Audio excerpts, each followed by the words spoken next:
Chapter 326. It was not the first time that military counselor had seen summer solstice. He was the second super master in the Samsara Palace. But if he took off his cloak and came to Mount Dibing, the hostess of the Wang family of Beihai had to accompany Wang Tianzong, no matter how indifferent she was to the world. This was the minimum respect.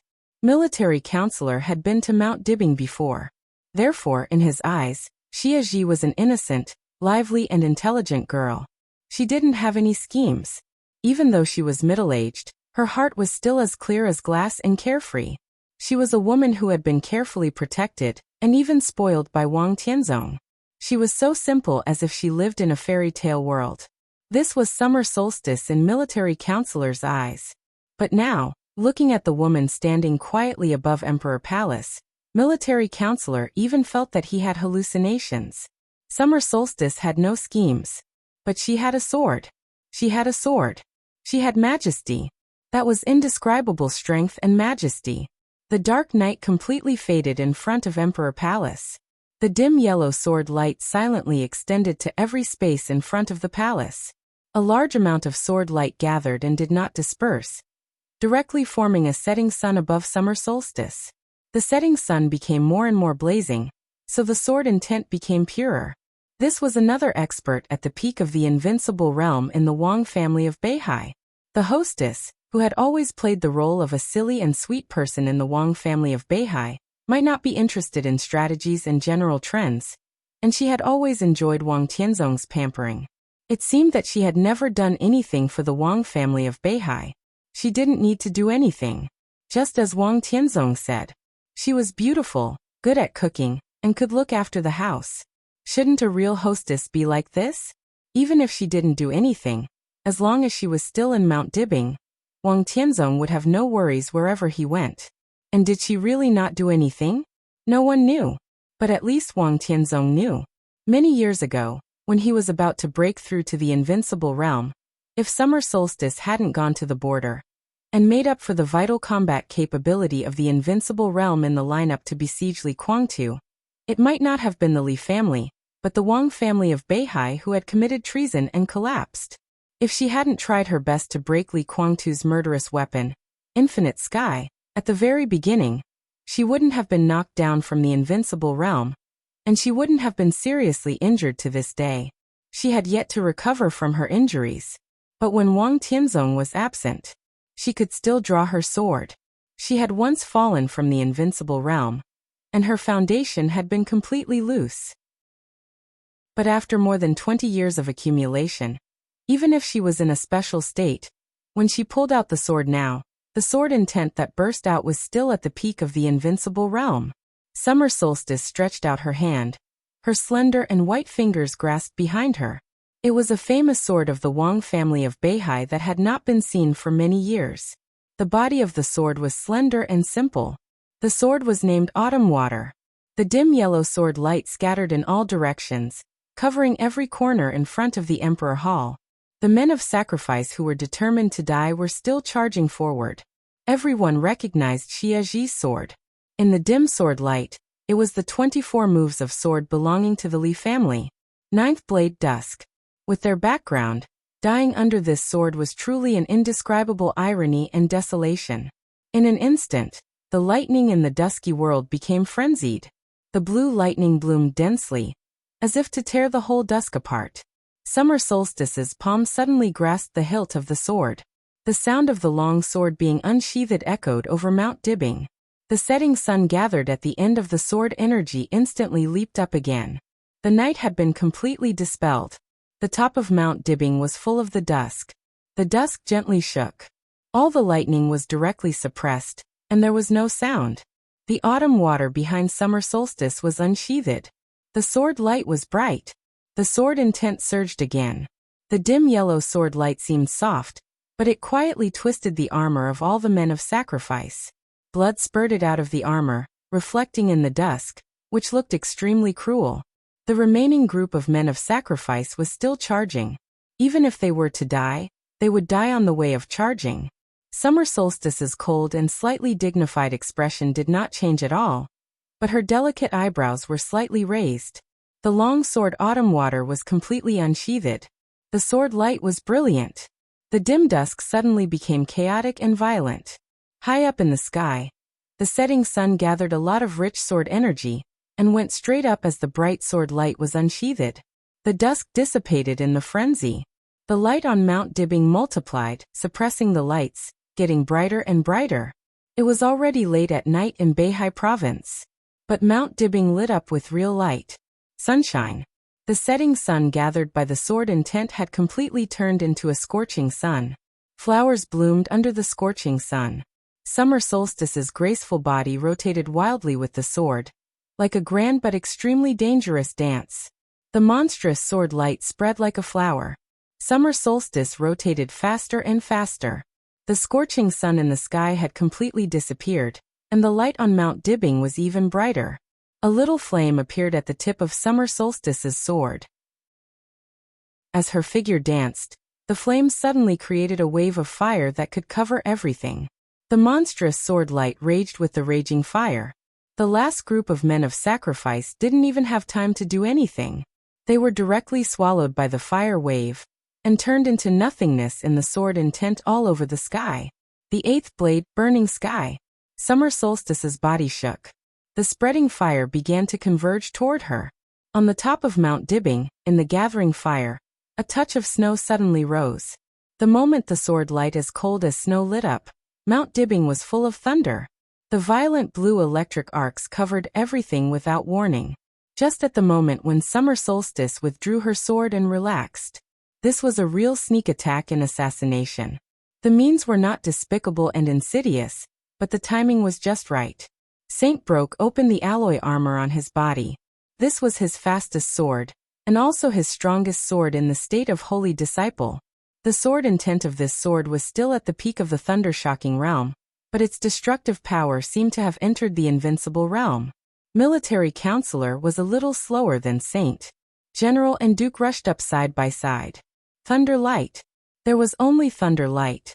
The thunder light all over the mountains and plains was completely connected, like a sky covering the night sky, directly shrouding Summer Solstice. Summer Solstice's dress fluttered wildly in the violent sword intent. She held autumn water tightly in her hand, pointed the sword down, and suddenly stabbed into the Emperor Palace under her feet. From the moment she appeared to the present, she only made 3 sword moves. The moment the third sword move was made, Summer Solstice's aura instantly became weak. But the invisible and intangible sword intent smashed the thunder light all over the sky in an instant. The setting sun dissipated. The scorching sun dissipated. The thunder light dissipated. The top of Mount Dibbing became the purest and deepest black, and only the sword intent was whistling in the quietest darkness. The unique skill of the Wang family of Beihai. Sword of Qingwei. In the thick darkness, there was a clear sound of weapons breaking. The sword light swept over Mount Dibbing. The thunder light lit up in the darkness for a moment, and then disappeared completely. Summer Solstice tightly pursed her red lips and endured it. Her cold eyes looked directly to the east of Mount Dibbing. In the night that was restored to peace, 2 figures, each carrying a figure, staggered and disappeared into the night. The wind on Mount Dibbing blew over. The sound of the waves at the foot of the mountain also became clear. The corner of Summer Solstice's mouth moved. She couldn't help spitting out a mouthful of blood, which dyed the eaves of Emperor Palace red. She looked at her blood with complicated eyes. The sneak attack tonight was nothing to her. She was at the peak of the invincible realm. Except for the experts at the peak of the invincible realm, almost no one could hurt her. No one could hurt her tonight. However, her body could no longer bear the burden of her own sword intent. Summer Solstice sighed softly. Her figure flickered and returned to Emperor Palace. The internal security forces of the Wang family of Beihai, who reacted the fastest, had already rushed to the top of the mountain. But they only saw the door of Emperor Palace slowly closing. "It's okay." Summer Solstice's cold and indifferent voice came from inside. "Don't inform Tianzong." The sword energy on Mount Dibbing fell. The sword energy on Mount Dibbing had reached its peak. The sword intent was like the sea. The sky and the sea were aligned. In the deep and silent darkness, Mount Dibbing, West Lake, and everything else seemed to have completely disappeared. Only the turbulent sea of swords was left. Vibration. The whole Mount Dibbing was shaking under the completely violent sword intent. The whole sea of swords had gone completely crazy. The vast sword intent fell endlessly in the air, and the sword energy rose into the sky. The mighty sword shadows shuttled in every corner of Mount Dibbing. The flowers, plants, and trees on Mount Dibbing, which had been nourished by the fate of the dragon vein, had been completely shattered and disappeared in the turbulence of the Sea of Swords. The once flourishing Mount Dibbing was now only a bare mountain. The mountain gradually cracked in the raging sword intent, and the endless sword shadows did not seem to have a tendency to dissipate and reduce at all. Instead, there were more and more.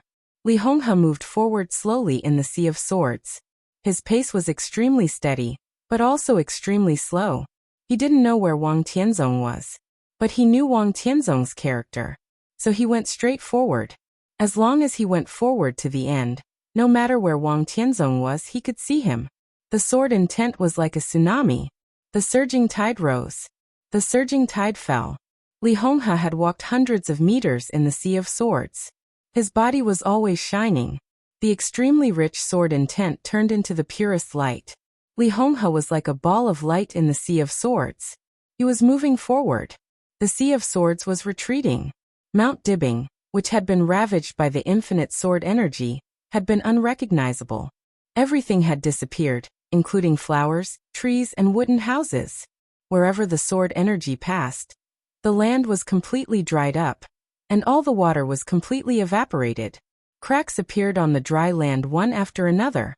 The cracks spread from the top of the mountain, and gradually spread to the foot of the mountain. The Li family's cemetery was the only intact place on Mount Dibbing. Li Honghe was standing in front of the cemetery and moving forward. He was moving forward. The Sea of Swords was retreating. Thousands, hundreds of thousands of sword shadows hit the ball of light around Li Honghe without reservation. Blood bloomed all over Li Honghe's body, but the overwhelming Sea of Swords that swept through Mount Dibbing kept retreating. It kept retreating.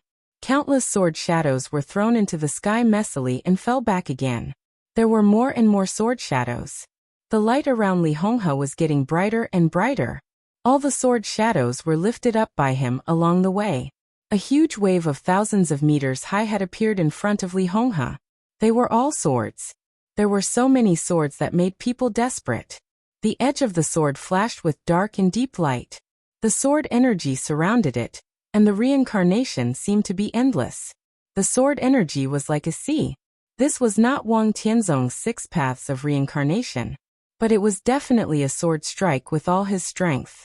With the Howren sword energy in this sword strike alone, he deserved to be ranked first on the divine list. Li Honghe was still moving forward. His speed gradually accelerated. So the Sea of Swords was retreating, but the huge wave at the front was getting higher and higher. Thousands of meters. It was getting higher and higher. It seemed to go straight to the sky. Li Honghe walked silently. The light on his body was constant, as if he was going to overturn the whole Sea of Swords by himself. The Sea of Swords was like a storm, like a huge wave, with its sharpness shocking the world and endless. There was more and more blood on Li Honghe's body. His aura began to weaken, but the sword intent around him was getting stronger and stronger. Li Tianlan watched all this quietly. The Sea of Swords was forced back by Li Honghe in front of him. Li Tianlan's position was absolutely safe. He watched the sword light sweep through the world like a tide. He watched the blood burst out on his grandfather's body. He watched the huge wave that could split the sky keep rising. He watched a large number of sword shadows break and reunite. He just watched. His eyes were calm. Calm without the slightest emotion. This was the broken reincarnation he had never seen before. The sword energy was as abundant as the sea, and Li Honghe had the power to overturn the whole Sea of Swords. Li Tianlan had already seen the outcome of this battle. There was no face-to-face battle in this battle. It was purely a contest between sword intent and sword energy. His grandfather could overturn the whole Sea of Swords, but he couldn't completely defeat it. When the whole Sea of Swords was overturned, it was also the moment when the Sea of Swords was completely overturned. At that time, the sea would become the sky. The unprecedented sword intent would completely burst out in the most brilliant way.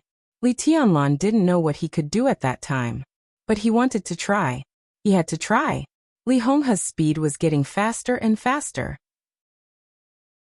The light formed by the sword intent around him gradually became erratic and unstable. But in the light, the sword intent was suddenly much stronger than before. A large number of sword shadows flew backward in front of him, drifting like fallen leaves. A clear and long whistle suddenly sounded in the heavy sea of swords. The long whistle came from the foot of Lonely Mountain. But the sound that was enough to break gold and stone reached the top of the mountain in an instant. People at the foot of the mountain climbed up. The sword shadows all over Lonely Mountain surged down the mountain at the same time. Standing in Li Honghe's position, he couldn't see Situt Songyue at the foot of the mountain. But in an instant he was able to grasp the changes in the sea of swords at the foot of the mountain. Brilliant, like eternal pure light, suddenly lit up on him. The extremely dazzling light shone in the endless sea of swords. Li Honghe's figure suddenly rose into the sky. His figure kept moving forward. The pure light spread unscrupulously in front of him. The whole Lonely Mountain became a world of black and white in the blink of an eye. Li Honghe's body flew in the sea of swords. He had no sword in his hand. However, his entire person had turned into the sharpest sword. Brilliant, like eternal light, was broken in the darkness. The sword intent around Li Honghe condensed, leaving only sharpness. 23rd blade, break eternity. The endless sea of swords began to go berserk like never before. The neat sword shadows were swept away by the condensed sword intent to the extreme, and rushed into the sky in disorder. The sword shadows gathered like dragons and kept attacking the sword intent around Li Honghe. Then they were swept away again. The sea was undulating, and the whole sea was rising. Forward. He kept moving forward. Li Honghe seemed to have completely incarnated into a sword. The sea of swords was lifted up, and the monstrous waves rushed into the sky. Li Honghe didn't stop at all, and rushed directly to the end of the sea. There was no Wang Tianzong at the end of the sea. But Li Honghe saw Situt Songyue covered in blood. The sword shadows around Situt Songyue were rising. The entire sea of swords rose into the air after a brief moment of chaos. One after another, the sword shadows were neatly arranged again. The sea of swords became the sky. It was a sky with a radius of thousands of meters, covering the whole Lonely Mountain. Looking up, the inverted sword shadows were dense and scattered all over the sky. Li Honghe, whose breath was constantly weakening, had only a dignified look in his eyes.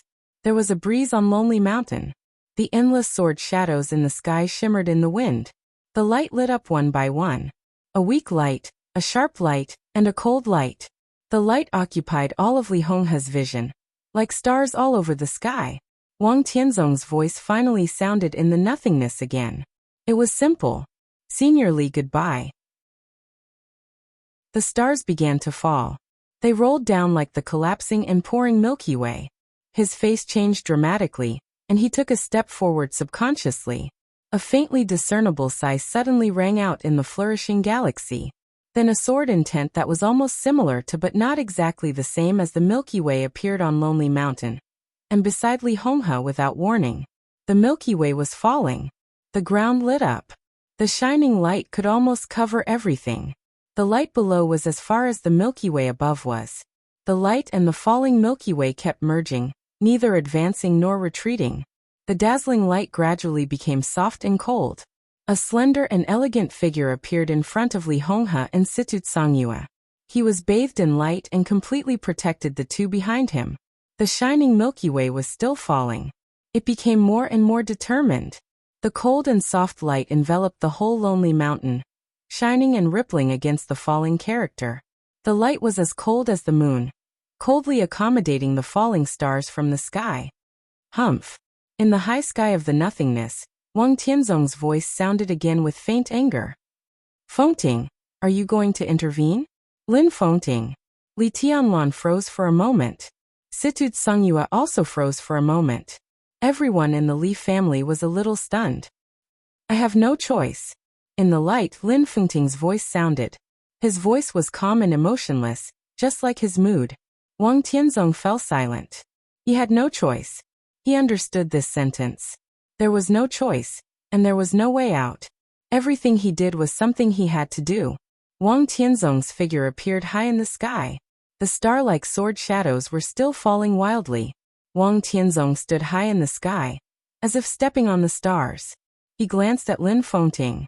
In the light, even he could not see Lin Fengting's expression. His figure fell for a while. The bright and shining sword shadows became as black as ink in an instant. That was the deepest and purest black. The vast night sky seemed to be torn apart in an instant, and it rained in the nothingness. It was the wildest rainstorm in the dark world in decades. The heavy rain fell with a crash. Lin Fengting still stood where he was. But the light formed by the sword intent around him was constantly rising. The light was constantly changing, turning into the most holy milky white. The milky white light enveloped the whole lonely mountain, and continued to rise, like a white torrent breaking through the darkness. Lin Fengting reached for the money. His 5 fingers were all open, as if he could control everything. The milky white light completely dispersed with his movements, and suddenly turned into 2 long rivers flowing in the nothingness. The long river crossed the night sky with different colors. It was as cold as the bright moon. It was as hot as the sun. The light of the sun and the moon spread wildly in the dark black tide at the same time. The lonely mountain in the night was instantly illuminated as bright as day. The sun and the moon were blending and converging, rising and falling in the black tide all over the sky. The black tide was still surging. Chapter 327. The sun and the moon rose and fell. The black tide was turbulent and violent. Over Lonely Mountain, it was like a rainstorm that fell late at night but was illuminated by the sun and the moon at the same time. The heavy rain fell overwhelmingly. The surging sword intent was deep and dark, but it was clear and sharp under the light of the sun and the moon. Extreme light and darkness intertwined. Everything on Lonely Mountain was like a phenomenon of heaven and earth. Lin Fengting did not move. Wang Tianzong did not move. But the completely different sword intent kept spreading, and it kept surging in every corner of the entire Lonely Mountain. This was the confrontation and entanglement at the peak of martial arts. The broken reincarnation had completely disappeared. The black tide and the sun and the moon were all sword intent. There was no unique skill, but the purest and most violent sword intent. The black tide, the rainstorm, the cold moon, the scorching sun, they were all swords. The so-called light and darkness, the so-called phenomenon of heaven and earth, they were all swords. Li Tianlan stared at every scene of the flowing light in front of him. His body was trembling slightly, and a trace of excitement gradually appeared on his pale face. His body subconsciously took a few steps forward, and his eyes were even a little intoxicated. He could no longer see the light and darkness. There was only sword intent in his eyes. If the essence of the world was silence, if the peak of martial arts was illusion, in the silence and illusion, sword moves, sword energy, everything could not exist. In sword arts, only the purest sword intent and sword momentum were the only real. Li Tianlan's world was quiet, and his sight was all illusion. So the seemingly colorful but extremely pure sword intent became the most gorgeous and magnificent picture in his eyes. Li Tianlan sat down. If the peak of martial arts was illusion, it was meaningless to see it or not. He closed his eyes.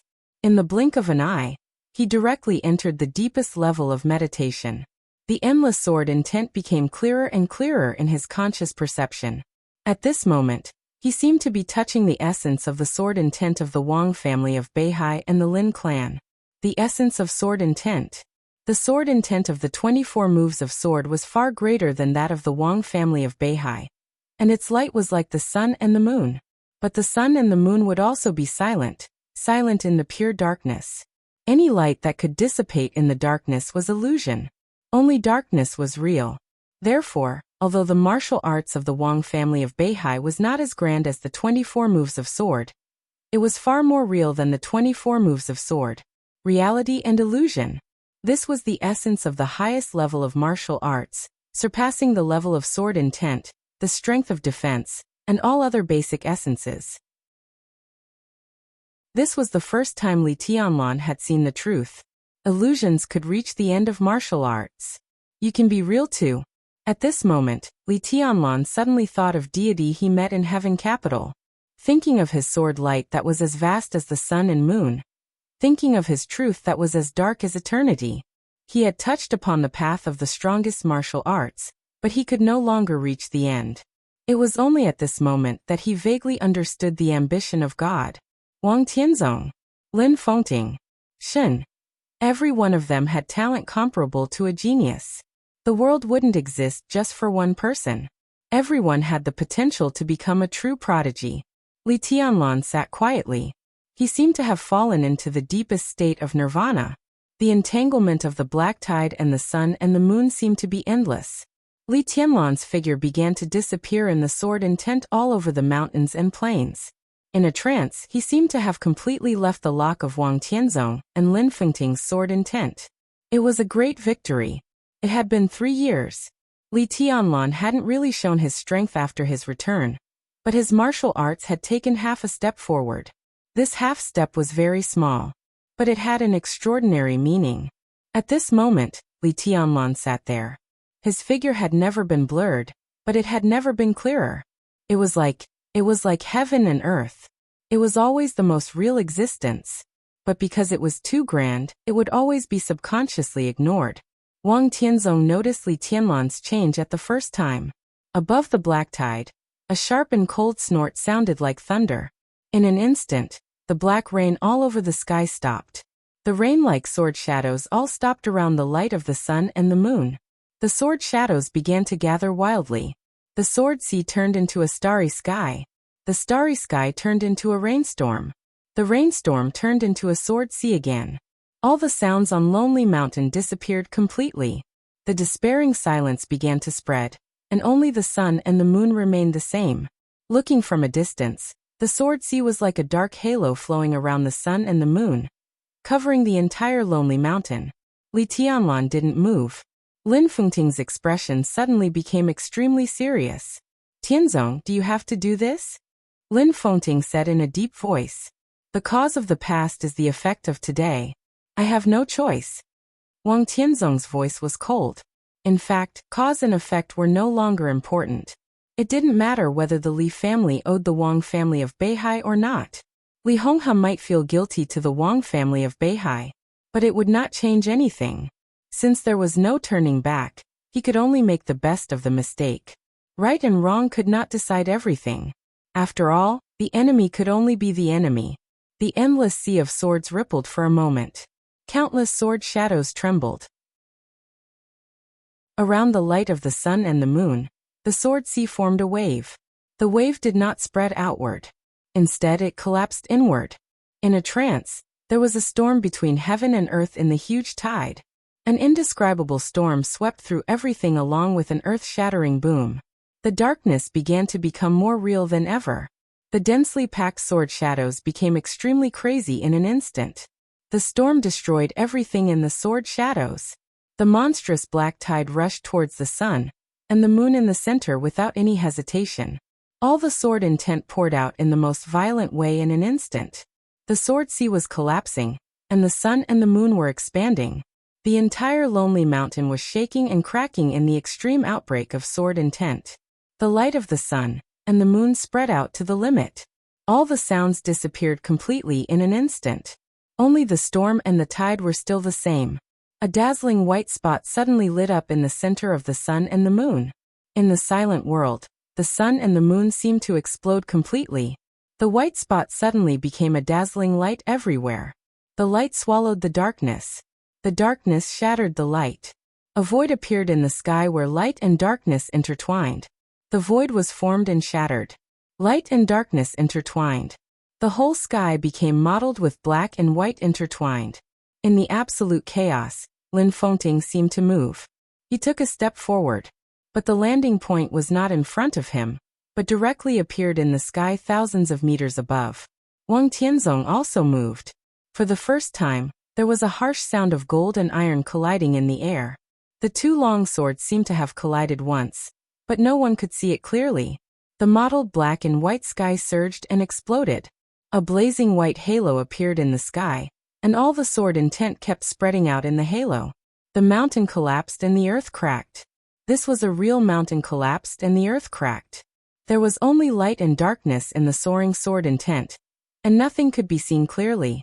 The violent sword intent finally began to dissipate. A large amount of smoke and dust spread after the sword intent, covering the field of vision. The smoke and dust gradually dissipated. Li Tianlan was still sitting. Li Tianlan stood in front of Li Honghe and Situd Songyue. Everyone seemed to have changed their positions, but also seemed to have not changed. Only Wang Tianzong was still floating in the air, cold and majestic, like a god. Lonely Mountain. There was no Lonely Mountain anymore. The whole Lonely Mountain was cut to the ground by this sword. Everything that used to be completely disappeared, and no longer existed. Only the Li family's cemetery remained after Lin Fengting's sword light. But only the cemetery was left. The whole Lonely Mountain seemed to have never existed. The ground of Lonely Mountain, which had become flat, was still cracking. Horrifying cracks appeared one after another on the wall. Wisps of white mist rose from the cracks. The mist appeared quickly, but it never condensed. All the mist seemed to have a master. As soon as it appeared, it began to gather toward Li Tianlan. Li Tianlan was surrounded by mist, and everything became blurred. 3 years ago, Great Master Wu Wei planted a flower. It was called the Dragon Vein Flower. That flower was the key to Li Tianlan's resurrection. The flower was picked, but its roots disappeared in Mount Qingyun, and became the flourishing flowers and plants of the whole Lonely Mountain. Now that Lonely Mountain completely disappeared, the remaining luck suddenly turned into white mist again, and began to gather toward Li Tianlan. Wang Tianzong watched all this quietly. His eyes narrowed tightly, and for the first time, there was a touch of undisguised fear and killing intent in his eyes. Now Li Tianlan was still weak, but his future was worthy of everyone's real attention. In Wang Tianzong's eyes, Li Tianlan was no longer a threat. He was an opponent. He was a real enemy. Wang Tianzong took a step forward in the air. One step was 100 meters, and he almost reached Li Tianlan. Do you want to make another sword move? Lin Fengting blocked Wang Tianzong's way forward. His face was a little pale, but his aura was still strong. In the final collision, although Lonely Mountain completely disappeared, the Li family still existed. The people of the Li family and the Li family's cemetery survived because they were shrouded by his sword intent. This was the first time that Lin Fengting had completely shown his attitude. When the Li family was destroyed, he didn't know. After the Li family was destroyed, everything was too late. After more than 20 years, Lin Fengting finally stood in front of the Li family. No right or wrong. The dark world didn't need right or wrong or understanding. Only cause and effect were the most real.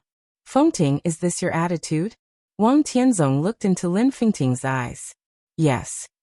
Lin Fengting said calmly. Is this also the attitude of the Lin clan? Wang Tianzong asked again. Lin Fengting narrowed his eyes. He didn't know the meaning of Wang Tianzong's words. This could be understood as a threat. It could also be understood as a simple inquiry.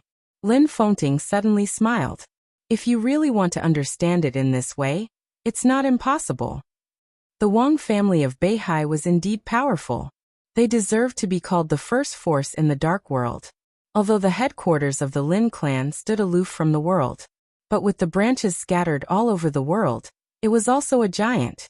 Even if Lin Fengting could barely integrate the branches everywhere, there would be many internal problems. But there were also internal problems in the Wang family of Beihai.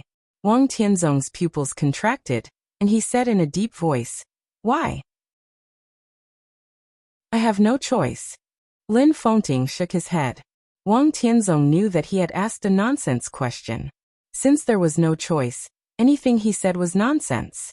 The famous sword of the Wang family of Beihai behind him, "Listen to the sea," shook slightly. The bright sword blade suddenly came out of the sheath. Lin Fengting suddenly raised his eyebrows. This peak invincible realm expert, who had always been playing in the world and seemed to live outside the mortal world, was always free and easy. But as he raised his eyebrows, there was a trace of indescribable sharpness in him. "Do you want to fight again?" Lin Fengting asked. "You are no match for me." Wang Tianzong's tone was straightforward and calm. He was stronger than Lin Fengting. Whether it was much stronger or slightly stronger, strength was strength. All the people of the Li family walked over quietly. In Wang Tianzong's eyes, they might be non-entities. But here, there was no room for them to retreat. The earth-shattering sword strike just now was enough to leave a huge shadow on them. But the non-entities in the shadow could also become warriors. Li Honghe, who was covered in blood, also came over. Situt Songyue followed him. Wang Tianzong was still calm. It was a calmness of absolute confidence. The only purpose of his coming to Lin, and today, was to kill Li Honghe, and the feud with the Li family, and eliminate the threat that the Li family might bring to the Wang family of Beihai in the future. He had noticed that Gu Xingyan had withdrawn from the battlefield. But it didn't matter. Even if Lin Fengting stood in front of him at this time. But he could still kill Li Honghe. Why didn't he? Wang Tianzong narrowed his eyes and glanced at Li Tianlan, who was still sitting on the ground. The white mist had gradually thinned. Li Tianlan also opened his eyes at the same time. His eyes were calm and deep, and he looked at Wang Tianzong quietly. Wang Tianzong was motionless, as if he was thinking. Li Tianlan seemed to want to say something, but before he finished speaking, he spat out a mouthful of blood and dyed the dry land red. Wang Tianzong's pupils suddenly contracted. Li Tianlan reached out his hand and wiped the blood from the corner of his mouth. He chuckled and said, "Comfortable. I still underestimated you." Wang Tianzong looked at Li Tianlan and said softly. His voice sounded like a sigh. His sword intent hurt Li Tianlan at the very beginning. But the blood just now was because Li Tianlan was watching his and Lin Fengting's sword intent and hurting his mind. It was not a serious problem. At least compared with the understanding he got, this kind of injury was much lighter. A young man in his early 20s could see the essence of the peak sword intent of swordsmanship. Wang Tianzong felt that he had underestimated Li Tianlan too much. The title of the heavenly son of Zhongzhou State did seem to be worthy of it. Wang Tianzong looked at Li Tianlan quietly. Li Tianlan saw the essence of the supreme swordsmanship.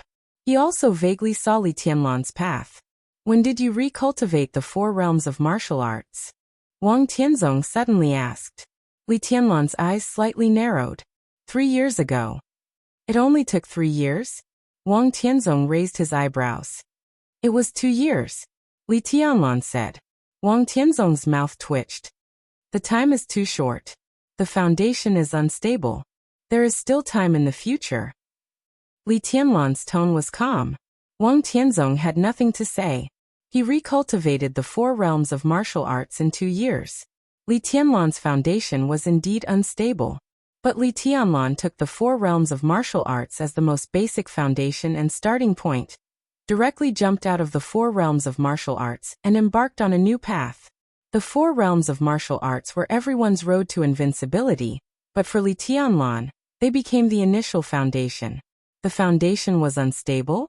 Even if it was unstable, it was much more stable than others.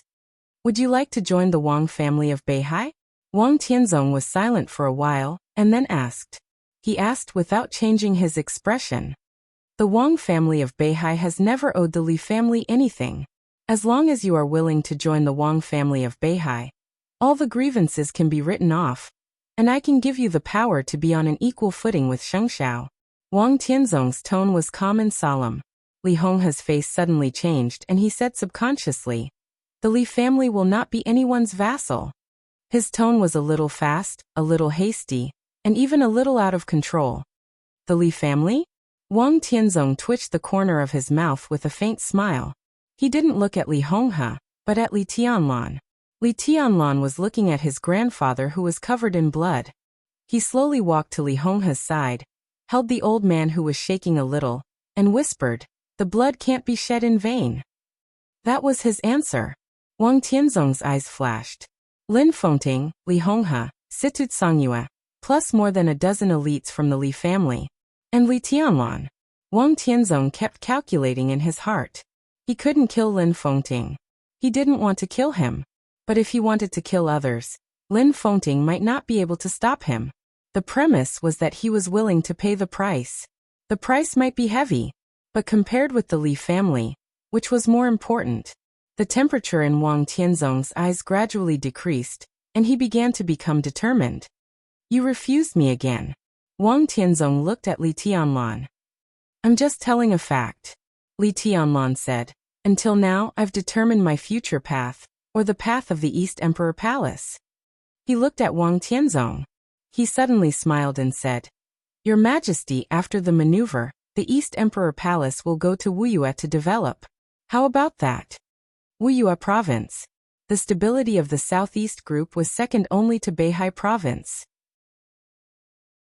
That was the absolute base camp of Beihai Province, the real back garden. It seemed that the East Emperor Palace was courting death by going to Wuyue. But Wang Tianzong's calm face twisted in an instant. This was a declaration of war. Li Tianlan declared war on the Wang family of Beihai. Moreover, the location he had chosen was so subtle. "Are you going to Wuyue?" Wang Tianzong asked. "How about it?" Li Tianlan's tone was calm. "No." Before Wang Tianzong could speak, a young and cold female voice suddenly sounded. A white figure walked up the lonely mountain, which had become a piece of flat land. Chapter 328. Li Tianlan instinctively looked in the direction of the sound. The sword intent on the flattened lonely mountain dissipated, but some sword energy still remained. The broken and out-of-control sword intent filled every corner of the surroundings bit by bit. The night was slightly turbulent, and the starlight fell. Everything in sight was a little blurred in the faint light. In his sight, the long white dress gently fluttered in the night breeze, with a delicate fragrance that Li Tianlan was familiar with but almost forgotten. In a trance, this picture was as beautiful as the most beautiful dream. Li Tianlan froze in place. His heart beat wildly, and his mind was blank.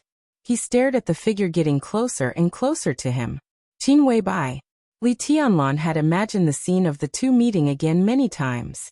But in any case, he did not expect that when he was most unprepared, she would appear in front of him so suddenly and naturally. His body was stiff, and the corners of his mouth trembled slightly, but he could not say a word. The residual broken sword energy all over the sky was still a scenery in his eyes. And the slim white figure walked in the residual sword intent, but it seemed that all the scenery was completely lit up in an instant. Qin Weibai was still so simple, but so perfect. Her long hair was tied up, and a green emerald hairpin was inserted in her hair casually. It swayed with her hurried footsteps, with intoxicating brilliance. Lonely Mountain, which had been razed to the ground by a sword, was desolate and dilapidated. The sword energy drifted around casually. The bare and almost dead land did not hide her charm at all. Instead, it made her look more dreamy and dazzling. She walked to Li Tianlan. Everything became clear. A clear face. A clear, delicate fragrance. She looked at Li Tianlan. It was a beauty and gentleness that could topple the night sky and make the stars dim. Her eyes were still a little eager, but she always paid attention to her tone. "You can't go to Wuyue," she said softly, not forcefully, but with a kind of softness similar to coquettishness. Li Tianlan looked at Qin Weibai motionlessly. It had been 3 years since the final battle of Heaven Capital. He had never seen her again, nor had he heard from her. It was just like when she walked into his world quietly, and left without saying a word. Li Tianlan felt that he could only accept everything she did. He could not refuse her approach, nor could he stop her from going away. He could only accept it.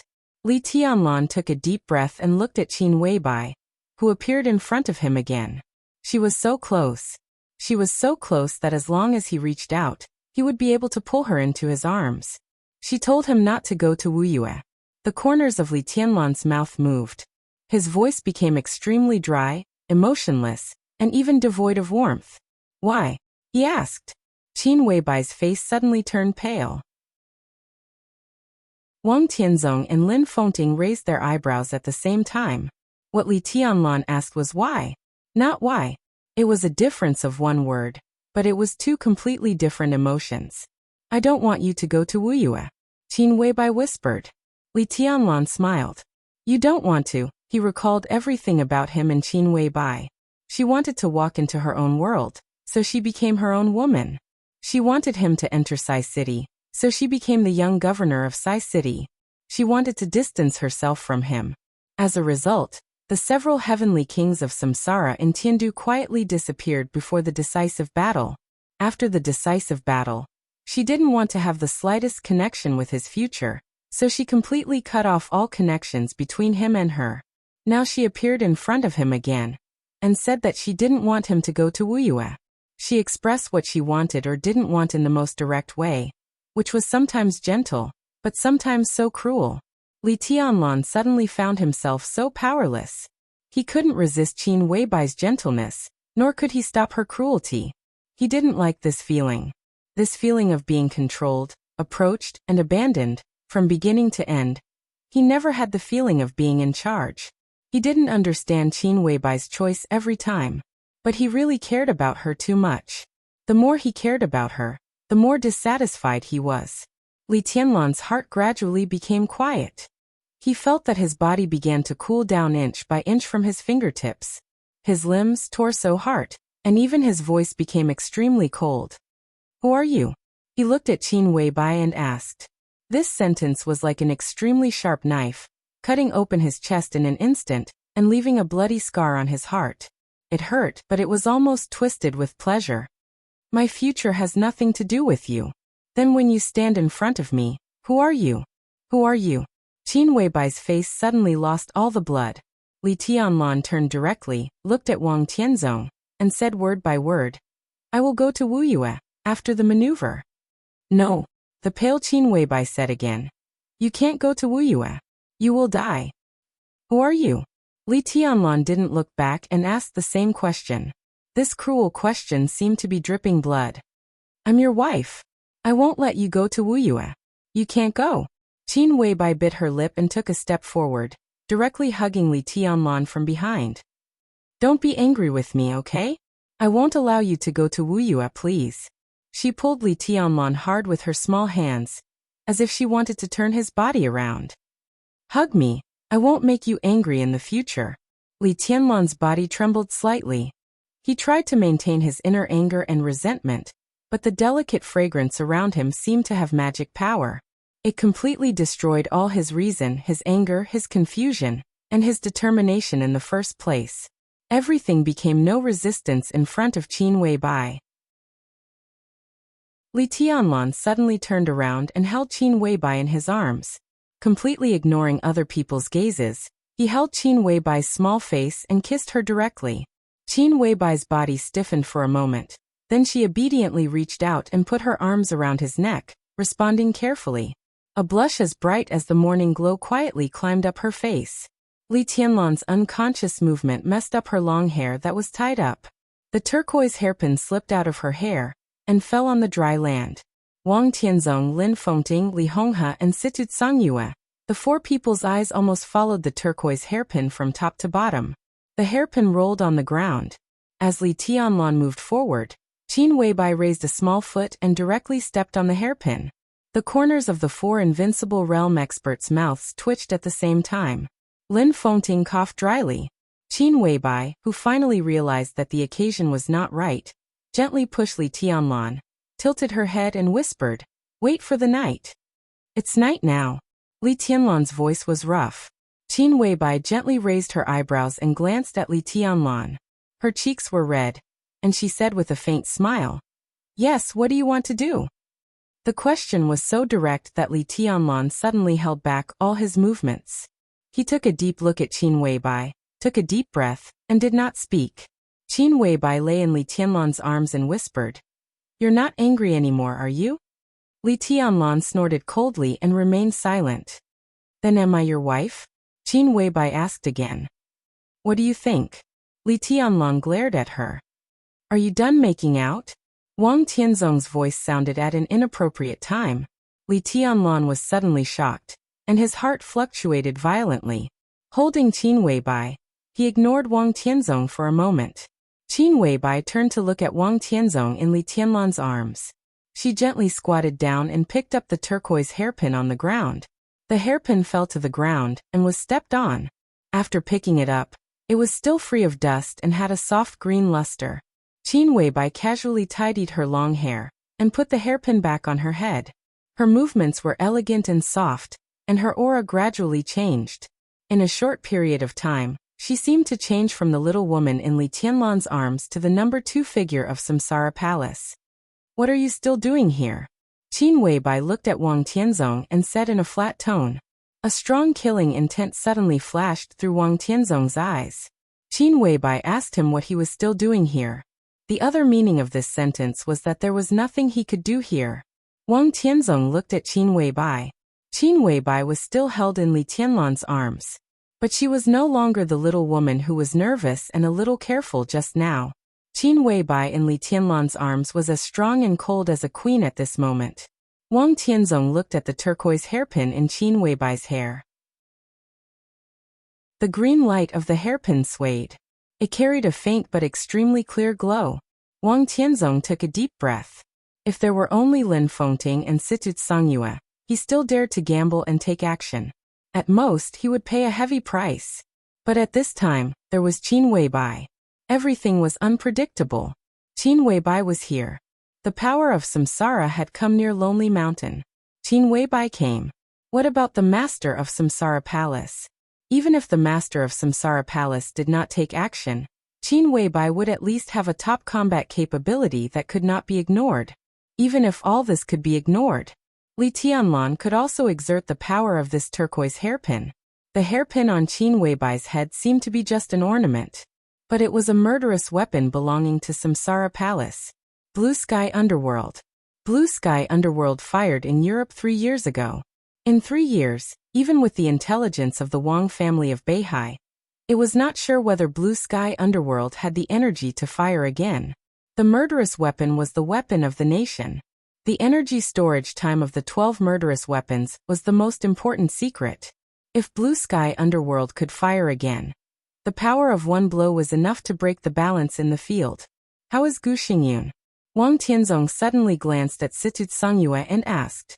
He felt the battle between Gu Xingyun and Situ Songyue, and heard the roar of the setting sun over West Lake. The weapon of the nation was aimed at the god of war of his country.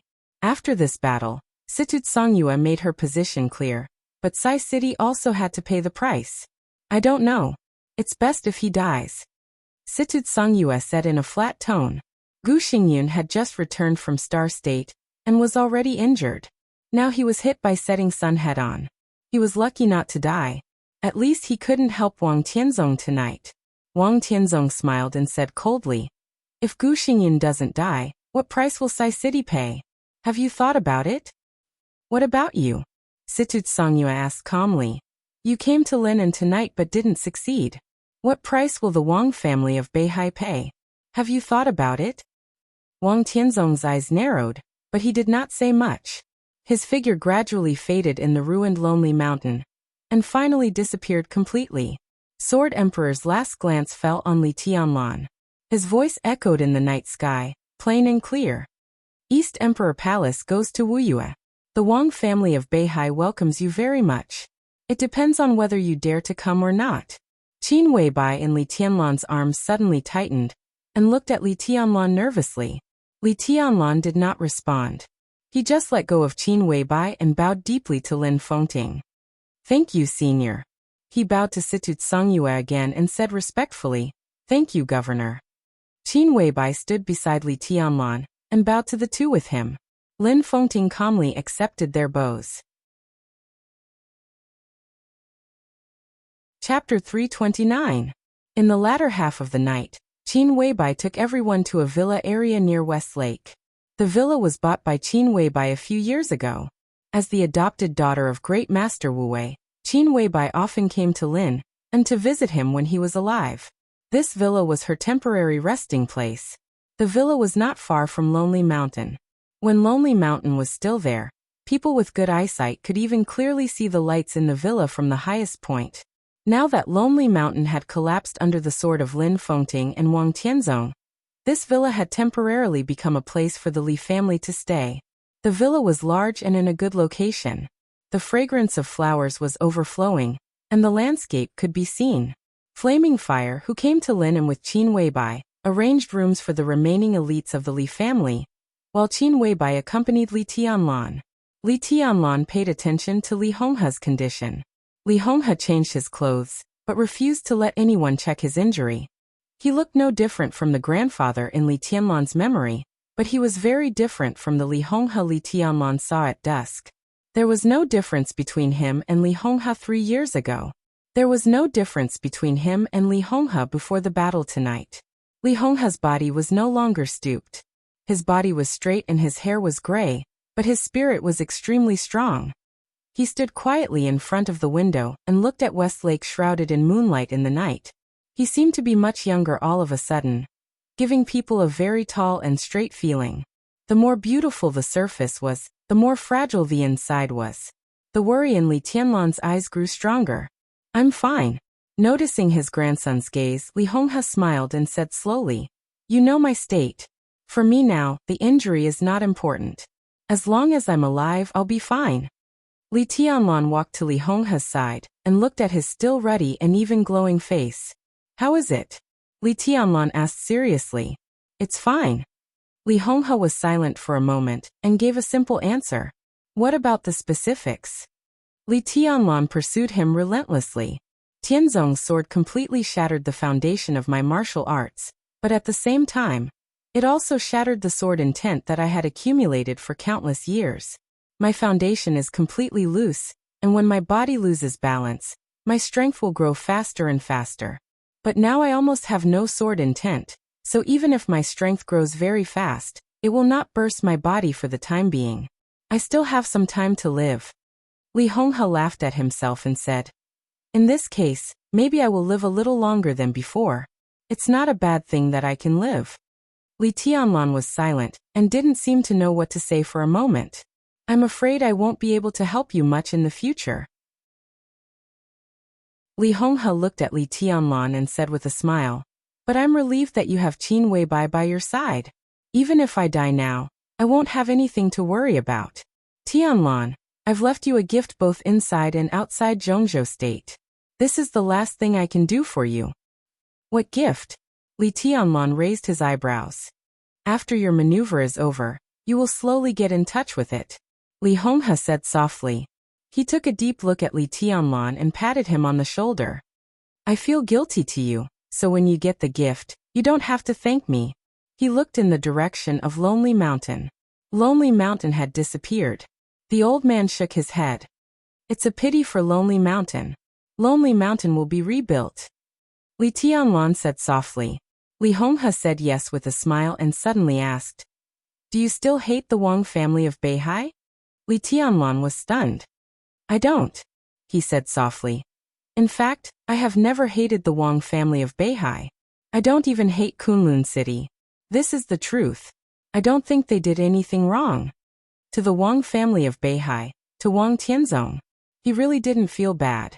He admired Wang Tianzong's strength, respected his bearing, feared his strength, and sighed with the foundation of the Wang family of Beihai. Only occasionally he would think of the Wang family of Beihai's indifference. The Wang family of Beihai did not stand idly by. It was the Li family who took the lead in peeping at the Wang family of Beihai. But it didn't matter. All the affection and all the grievances were settled with the battle of Li Guangtu's treason. No matter how affectionate and righteous the Wang family of Beihai was, in Li Tianlan's current position, they were opponents and enemies. Li Tianlan didn't want to judge their good or bad, because it didn't make any sense at all. If he were Wang Tianzong, he would have made the same choice. If he were Gu Xingyun, he would have also set off the treason war on the border. But he was Li Tianlan now, so he must consider the problem from the standpoint of the Li family. There was no absolute right or wrong, only different positions. That was all. "They are not wrong, and neither are we," Li Tianlan said softly. "Since we are enemies, let's be pure and not talk about grievances." Li Honghe nodded and said quietly, "That's good." Both the Li family and the Wang family could not turn back. After tonight, even if there were grievances, they would be written off. When summer solstice smashed the Li family's murderous weapon Infinite Sky, her martial arts foundation was broken by Li Guangtu and she fell from the invincible realm. Tonight, Wang Tianzong returned Li Honghe's sword and also broke his foundation, making him fall from the invincible realm. Lin Fengting saved the Li family, but he did not stop Wang Tianzong from ending the last cause and effect between the Wang family and the Li family. After tonight, the debt between them would truly be cleared. Qin Weibai and Situt Songyue were together. In the spacious bedroom, the hidden god of Zhongzhou State's clothes were almost all undone, and she was lying on the bed almost naked. However, Such a charming scene was not erotic, but a little shocking. Situt Songyue was slowly bleeding all over her body. The tiny blood vessels almost completely dyed her white and tight skin, although she was no longer young. At first glance, Situt Songyue's body seemed to be entangled with countless red threads. Qin Weibai took a towel to deal with the wounds on Situt Songyue's body, and at the same time, applied the powder little by little. Situt Songyue's body was covered with small wounds. The wounds were not deep, but there were a lot of them. Now, as the powder was applied, some of the small wounds began to heal gradually. Flaming Fire was arranging rooms and preparing food for the people of the Li family. Only Qin Weibai could clean Situt Songyue's wounds. They are all skin wounds. It's not a big problem. Qin Weibai wiped the blood off Situt Songyue's body and said casually, "How about the internal injury?" "Fortunately, it's not too serious," Situt Songyue said softly. In the divine list, which determined the ranking by strength, Situt Songyue's ranking was far inferior to Gu Xingyun's. If Setting Sun hadn't opened fire without warning, she would never have been Gu Xingyun's opponent. But Setting Sun's blow directly wiped out the huge gap between the two sides' combat strength. Gu Xingyun fought her head-on under the power of Setting Sun, but it was not a big deal for Situt Songyue. No matter how big the gap between her and Gu Xingyun was, she was not so weak that she could not even take one blow from him. Although she had suffered some internal injuries, they were not even minor injuries to her. Situt Songyue raised her palm and quietly observed the ring worn on her finger. Her hand was slender, white and tender, and crystal clear. The purple ring on her finger had a natural feeling, as if this ring was born to belong to this pair of hands. Situt Songyue looked at it quietly, with a complicated look in her eyes. Reluctant to give it up, Qin Weibai asked without raising her head, "This is the murderous weapon Setting Sunday. If it were you, would you be willing to give it up?" Situt Songyue asked in reply. "It's a murderous weapon that can't be fired," Qin Weibai said calmly. "A murderous weapon that can't be used as scrap iron. Even if it's used as a cold weapon to fight, it's normal. Why not?" Situt Songyue was silent. A murderous weapon that couldn't be fired was indeed scrap iron. But the question was how many people in the dark world could see this problem so open-minded? Situt Songyue had Setting Sun in her hand. Even if she was ranked at the bottom of the divine list, when Setting Sun could fire, she would not be afraid of the giants at the top of the divine list. For an invincible realm expert, a murderous weapon meant an absolute huge improvement in combat strength. How is Gu Xingyun's injury? After dealing with Situt Songyue's injury, Qin Weibai asked in a low voice. Situt Songyue put on her clothes silently and thought carefully. She knew Qin Weibai's plan, so she also knew the importance of this problem. He should not die. Situt Songyue said, "But I'm not sure if Gu Xingyun can stay in the invincible realm. But even if he can stabilize his realm, it will take a long time to stabilize his injury. This is the best result." "It's indeed the best result." Qin Weibai was silent for a while and whispered, "In that case, there's no need to be reluctant.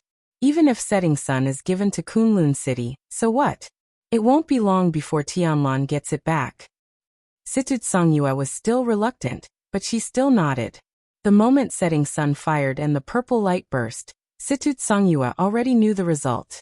Tonight's battle was a conflict in the dark world, and also a grudge between the superpowers. But in the end, this was Zhongzhou State. The Wang family of Beihai, the Li family Kunlun City, Sai City. It was not an exaggeration to say that this battle was an internal strife in Zhongzhou State.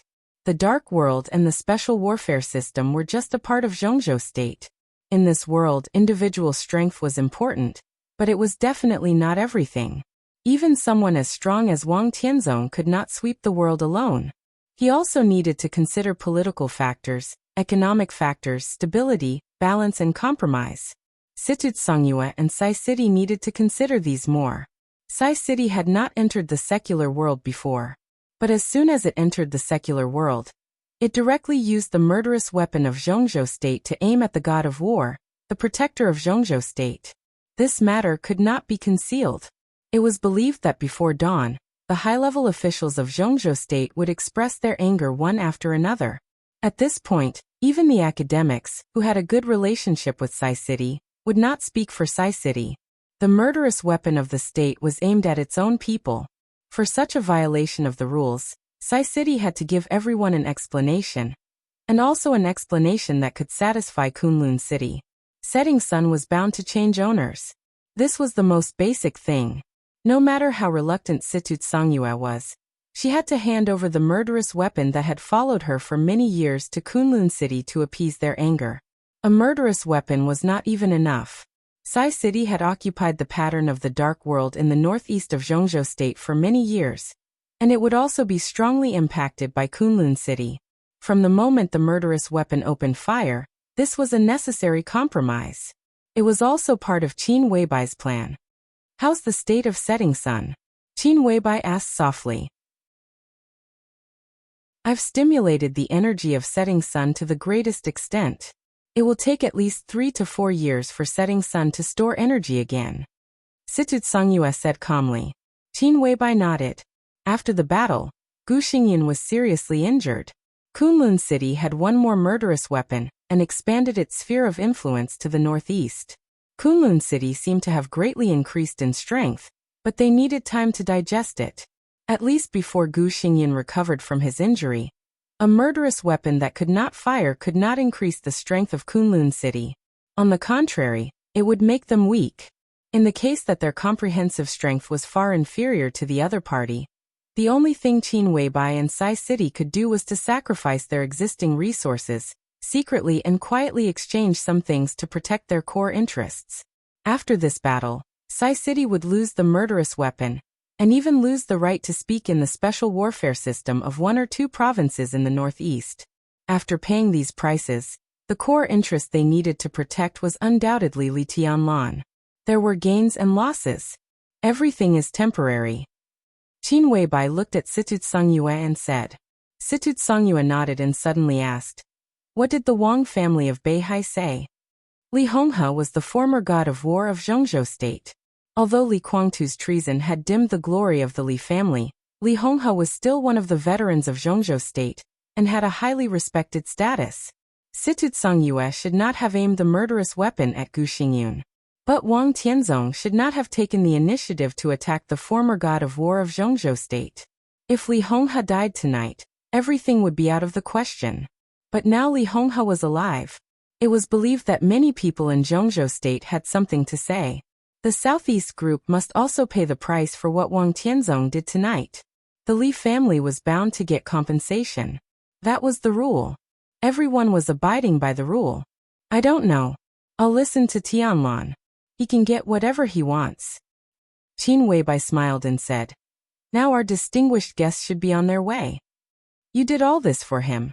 Situt Songyue looked at Qin Weibai with complicated eyes. "Is it worth it?" She paused and continued to ask, "Have you ever regretted it?" Qin Weibai's body stiffened for a moment. "No, it's worth it," she whispered, but her tone was full of firmness. After tonight, the plan that had been planned for many years would begin, and everything would be irreversible. Li Tianlan's East Emperor Palace would gradually be perfected, and eventually form a real prototype after the maneuver. It was not until this moment that Qin Weibai was sure that she had really done everything she could do. All of it. She created a paradise for the man she loved most. At the same time, she created a hell for herself. Qin Weibai suddenly smiled and asked softly, "Have you ever regretted falling in love with Li Guangtu?" Situt Songyue froze for a moment and looked at Qin Weibai. Qin Weibai's eyes were quiet and deep. Situt Songyue shook her head and said, "No. This was respect for his feelings, and also respect for himself. Even if Li Guangtu really committed treason, even if Li Guangtu was really heinous. But for anyone, no matter what the nature of the person he fell in love with, no matter what happened later, as long as he loved, there was no need to regret. Just because he loved." When Qin Weibai went downstairs and returned to the living room, Li Honghe had already gone upstairs to rest. Li Tianlan was still sitting in the hall. Lin Fengting, who had left soon after arriving at the villa, reappeared in the hall. Beside him sat a handsome young man with almost the same temperament as him. The three were chatting casually. Qin Weibai went downstairs quietly, and came to Li Tianlan's side. Lin Fengting glanced at her and said with a smile, "Boss Qin, let me introduce you. This is my son Lin Yuxian. You are all young people. You should support each other in the future. Yuxian, this is Qin Weibai, Boss Qin. Call her sister." Lin Yuxian came to Lin and with Lin Fengting. Lin Fengting arrived at Lonely Mountain first. Lin Yuxian did not catch up with the last earth-shattering sword, but was brought here by Lin Fengting. Lin Yuxian stood up with a smile and looked at Qin Weibai. He lost his composure for a moment, and then calmed down again. However, he did not dare to take the initiative to reach out. He just scratched his head and said with a smile, "Sister Qin, I am Lin Yuxian." "What Sister Qin? Call me sister." Lin Fengting frowned. Lin Yuxian looked at his father strangely, and then said with a wry smile, "Sister." Qin Weibai nodded with a smile. She took Li Tianlan's arm and sat beside him. She chuckled and said, "This is my husband. You should all know him." A playful smile flashed across Lin Fengting's mouth. Lin Yuxian immediately understood what Qin Weibai's unnecessary introduction meant. He looked at Li Tianlan and felt a little embarrassed. He called Qin Weibai sister. What was his sister's husband? This boy. When they met for the first time, he called him Brother Lin. Li Tianlan was also a little embarrassed. He quietly glared at Qin Weibai. Qin Weibai smiled and was as beautiful as a flower. Li Tianlan just wanted to speak, but Lin Yuxian had already taken the initiative to speak. He reached out his hand as formally as they had just met for the first time. "Brother-in-law, hello." "Brother Lin, you are too polite." Li Tianlan held Lin Yuxian's hand and said with a wry smile, "We'd better call each other separately. You are older than me. Brother-in-law is brother-in-law, not according to your age." Lin Fengting interrupted Li Tianlan's words. "Don't take advantage of me. That's it." Qin Weibai looked at Lin Fengting meaningfully and said with a chuckle, "I didn't prepare a greeting gift in advance. Yuxian's call of sister and brother-in-law is a little unfair. We are family. Don't care about this." Lin Fengting said softly. Qin Weibai took a deep look at him. She seemed to think of something and nodded. "Little Bai, why don't you let Tianlan go to Wuyue to develop?" Lin Fengting casually changed the way he addressed Qin Weibai and asked naturally. Li Tianlan turned his head subconsciously and glanced at Qin Weibai. "Wuyue."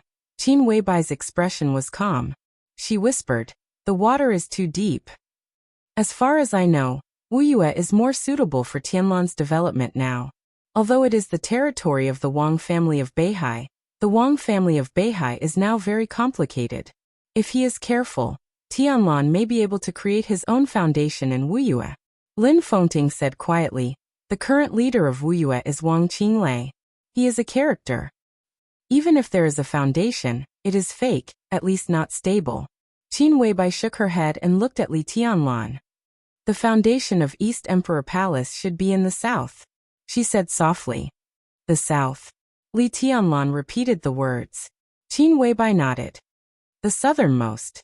She held Li Tianlan's hand and said softly, "There will be a chance soon. It is the most suitable for you to go to the south." In the southernmost south, she had prepared everything for Li Tianlan. As long as there was a chance, it would become Li Tianlan's path to heaven. Qin Weibai was even ready for the opportunity. The southernmost part of Zhongzhou State. It was not Nanyuan Province. It was Tiannan in the south of Nanyuan. It was nearly 40,000 square kilometers, nominally belonging to Annan State, but now actually under the control of Zhongzhou State. For Li Tianlan. Chapter 330. Tiannan was heaven. Heaven was now spread on the tea table made of white marble. Lin Fengting and his son had gone upstairs to rest. Qin Weibai accompanied Li Tianlan to study the map of Tiannan. This was an extremely detailed and exquisite map. The topographical features of the 35,000 square kilometers of Tiannan were clearly displayed on it. Li Tianlan looked at the map. Qin Weibai's delicate fragrance drifted over.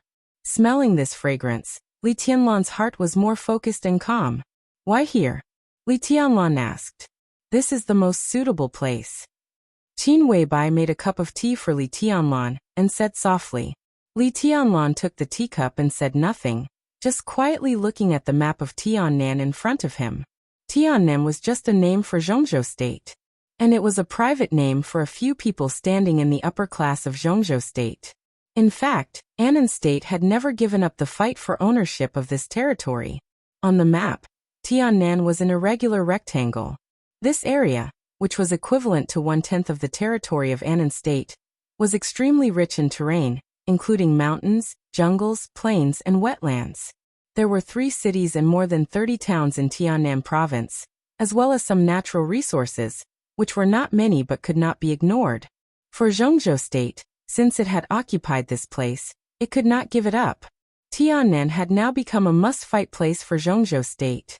And the must-fight place for Zhongzhou State. In Annan State, it must be protected. If it were not for the inexplicable war between the superpowers in the Dark World, today's Tiannan should have been the focus of all kinds of contradictions in the Dark World. Now there were 2 representative forces stationed in Tiannan. One was the Annan rebel army played by the Wang family of Beihai. In the border war 3 years ago, Annan State cooperated with the 5 superpowers to invade the border of Zhongzhou State in the name of the rebel army. Now this name had been used by Zhongzhou State for a long time. The elites of the Thunderbolt Battalion were traded to the Wang family of Beihai by the Dongqing clan. Wang Tianzong handed the Thunderbolt Battalion to Dijiang and asked him to be stationed in Tiannan. The reason that Zhongzhou State gave Annan State was also very fair. Annan State said that there was an uncontrolled rebel army in the country. Based on the principle that the 2 sides were friendly neighbors, Zhongzhou State directly sent troops to help Annan State suppress the rebellion.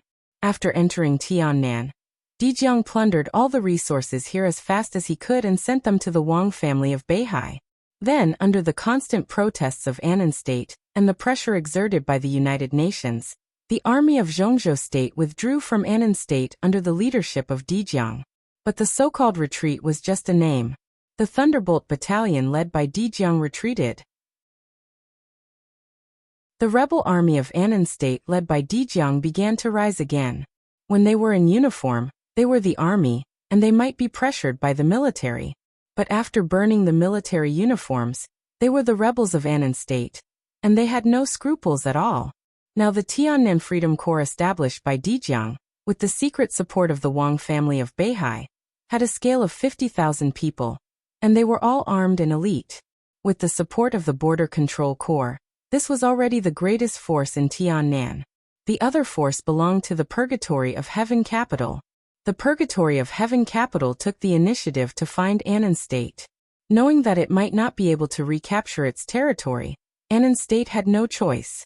Even if it knew that the Purgatory of Heaven Capital was also up to no good, Annan State could only pin its hopes on them for the time being. Therefore, with the support of Annan State, the Purgatory of Heaven Capital quickly gained a foothold in Tiannan. And its current strength was only slightly weaker than that of the Wang family of Beihai. In addition, the major forces of the Dark World had established secret strongholds in Tiannan. But with the war in the Dark World, the major forces had no energy to invest in Tiannan for the time being, so their strength was not to be feared. This was the current situation of Tiannan.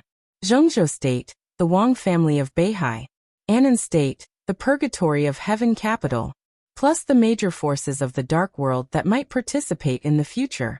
The land of more than 30,000 square kilometers was not big, and it was the area of a small province. But the geographical location here was really too important.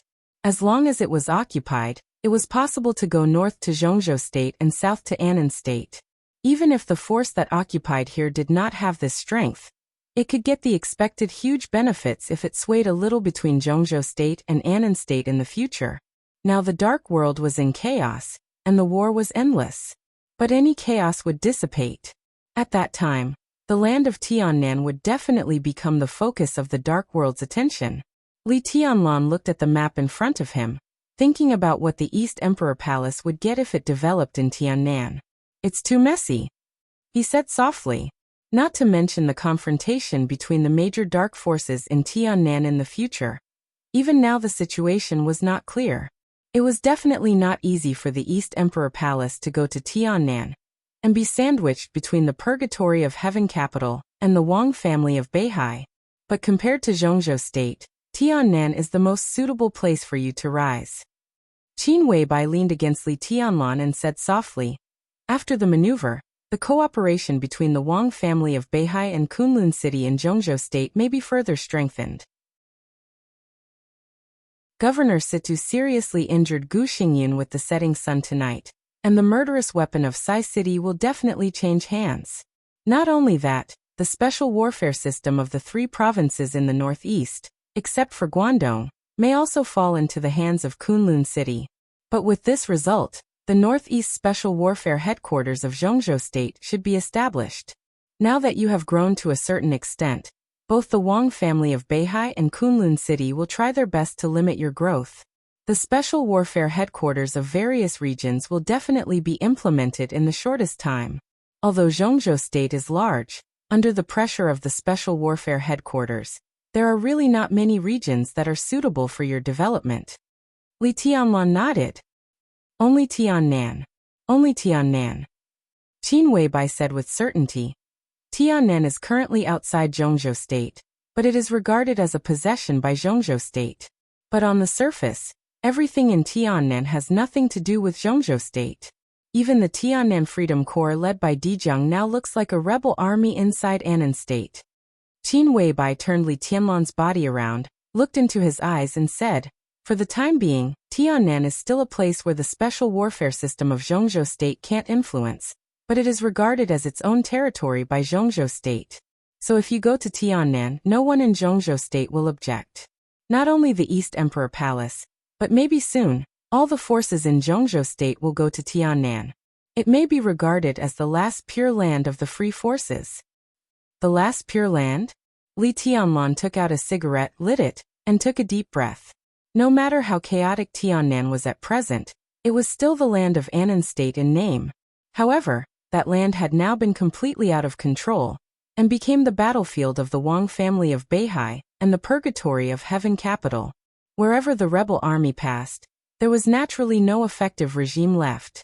Tiannan now belonged to the rebel area of Annan State. There was no order and no strong regime rule there. Annan State was helpless about the rebel area. Naturally, the special warfare system of Zhongzhou State could not intervene and build a new order there. So the rules of Zhongzhou State were basically useless there. In that case, it was indeed a pure land with its own forces. Whoever could rule Tiannan could create a new order in Tiannan. But the Wang family of Beihai and the purgatory of Heaven Capital are there. The free forces in the country don't have such courage, do they? Li Tianlan shook his head. The purgatory of Heaven Capital was easy to deal with. But the Wang family of Beihai was a real behemoth in Zhongzhou State. Tiannan was regarded as a thing in the pocket by Zhongzhou State, and also by the Wang family of Beihai. The free forces of Zhongzhou State went to Tiannan province without the permission of the Wang family of Beihai, which was tantamount to snatching meat from the Wang family of Beihai. Who had the guts to do that? Now they don't have such courage, but soon they will. Qin Weibai smiled. If there are major problems inside the Wang family of Beihai and they can't take care of themselves, can they still take care of the interests of Tiannan? Li Tianlan was shocked and looked at Qin Weibai carefully. The Wang family of Beihai would have problems. As early as a few years ago, he heard from military counselor. But Qin Weibai's tone. Did she want to take the initiative to cause internal problems in the Wang family of Beihai? Now this time seemed a little earlier than what she said at the beginning. What do you want to do? Li Tianlan asked in a cautious tone. He frowned and said in a very firm tone.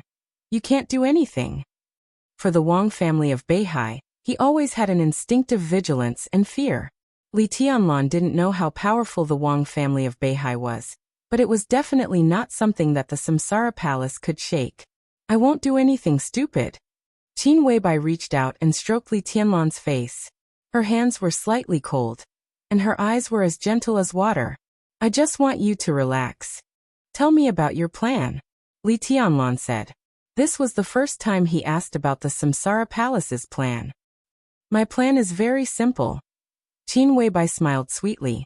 After you go to Tiannan, use the funds in your hands to set up a trading company first. I will arrange for people to support the trading company. This is the fastest industry for you to establish a foothold in Tiannan, and also your core foundation. With your strength, it is not difficult for you to establish a foothold in Tiannan. After that, the East Emperor Palace will slowly expand.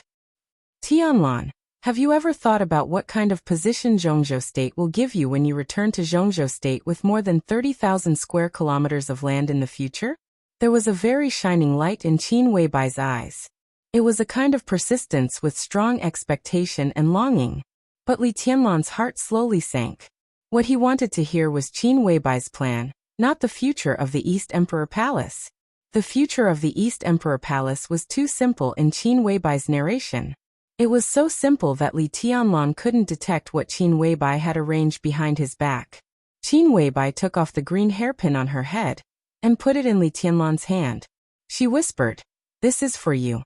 Trade is your foundation in Tiannan, and this is your trump card in Tiannan." Li Tianlan was suddenly shocked. He didn't have to think to know what this hairpin was. He had a falling stars on his wrist. When the brave soldiers were close to each other, they would completely sense each other. In short, the murderous soldier's energy storage time would be accelerated. The hairpin in Qin Weibai's hand was undoubtedly Blue Sky Underworld of the Samsara Palace, giving away the murderous weapon. Qin Weibai was not only generous, but most importantly, where did she get the power? "My sister asked me to bring out Blue Sky Underworld for you to use." Qin Weibai whispered. "It will take at least 3 years for Blue Sky Underworld to store energy. You also have a murderous weapon here. If you put them together, the storage time will be slightly faster. Anyway, Blue Sky Underworld can't be used now, so it's better to leave it with you. If it can help you gain a foothold in Tiannan, my sister will be very happy." Li Tianlan looked at Qin Weibai silently. His hand trembled slightly, but his tone was still calm. "Answer my question." He looked at Qin Weibai and said, "What question?" Qin Weibai blinked and began to play dumb. What does the Samsara Palace want to do? Li Tianlan looked at Qin Weibai, and the uneasiness in his heart gradually became stronger. It was an indescribable intuition. Perhaps there was a basis, but Li Tianlan couldn't tell. He just instinctively felt that something was wrong. Qin Weibai didn't speak, just turned her head to look at the map of Tiannan in front of her. Li Tianlan turned to look at the map. The atmosphere seemed to become silent and awkward for a moment. "I don't deserve to know." After a long time, Li Tianlan suddenly asked, "It's not that you don't deserve it." Qin Weibai shook her head without hesitation. "Then tell me what I want to know." Li Tianlan said blandly, "I don't like the feeling of being controlled. Even if the person who controls me is you, even if you do it for my sake, I don't like it." He wasn't sure what he wanted to know, but he suddenly felt a little uneasy in his heart. This kind of uneasiness had existed since Qin Weibai first appeared, but it was very faint. After 3 years, Qin Weibai appeared so abruptly that Li Tianlan couldn't tell what kind of feeling it was. But when Qin Weibai handed Blue Sky Underworld to him, the bad intuition in his heart suddenly became extremely strong. Qin Weibai handed Blue Sky Underworld to him. What would happen to the Samsara Palace? What would she do? Even if Blue Sky Underworld couldn't be used for the time being, it was a murderous weapon. Would she give it to someone else if she couldn't use it? Li Tianlan had never heard of this. "We are going to do something in Snow Country." Qin Weibai hesitated and finally said, "What is it?" Li Tianlan asked. "Don't ask, okay?" Qin Weibai looked at Li Tianlan with a pleading look in her eyes. Li Tianlan's heart softened, but he forced himself to harden his heart and said calmly, "I will know." "You will know soon," Qin Weibai said softly. "Tianlan, give me a little more time. 1 month, 2 months at most, and I will tell you everything, okay?" She hugged Li Tianlan and leaned her head against his chest. She whispered, 2 months at most. Everything will be over. At that time, I'll come back to you and tell you all my secrets. We'll always be together. I won't do anything. I'll be raised by you at home peacefully. Is that okay? Her eyes were hazy and full of longing. Why 2 months later? Li Tianlan asked, touching her long hair. Qin Weibai didn't speak. She couldn't tell him that her longing would always be a longing. And she couldn't tell him that everything she said now was a lie. In the north. In snow country. In that world of ice and snow. She would try her best to drag the Wang family of Beihai into hell forever. Hell was in the north. Only when she fell into hell could Li Tianlan get the most free heaven. Tianlan, trust me one more time. I don't want to control your life. This is the last time. Believe me, it's really the last time. Qin Weibai said quietly. Her heart seemed to twitch into a ball. She used deception to get Li Tianlan's trust. She didn't know if Li Tianlan would forgive her when he knew the truth. She didn't dare to think about it. Okay. Li Tianlan held her body and nodded gently. Qin Weibai smiled brightly, like a flower blooming in the morning in early summer. She kissed Li Tianlan's face and said in a sweet voice, "Good boy, this is my good husband. Call me again." Li Tianlan suppressed all the thoughts in his heart and ordered with a smile. "Good husband." Qin Weibai called again obediently, her voice sweet and gentle. "Call me again." Li Tianlan looked at Qin Weibai's cheeks gradually becoming rosy and smiled playfully. Qin Weibai shook her head. She leaned close to Li Tianlan, bit his ear and whispered, "Carry me to the room, and I'll call you on the bed, okay?" Li Tianlan's breathing suddenly quickened. Okay.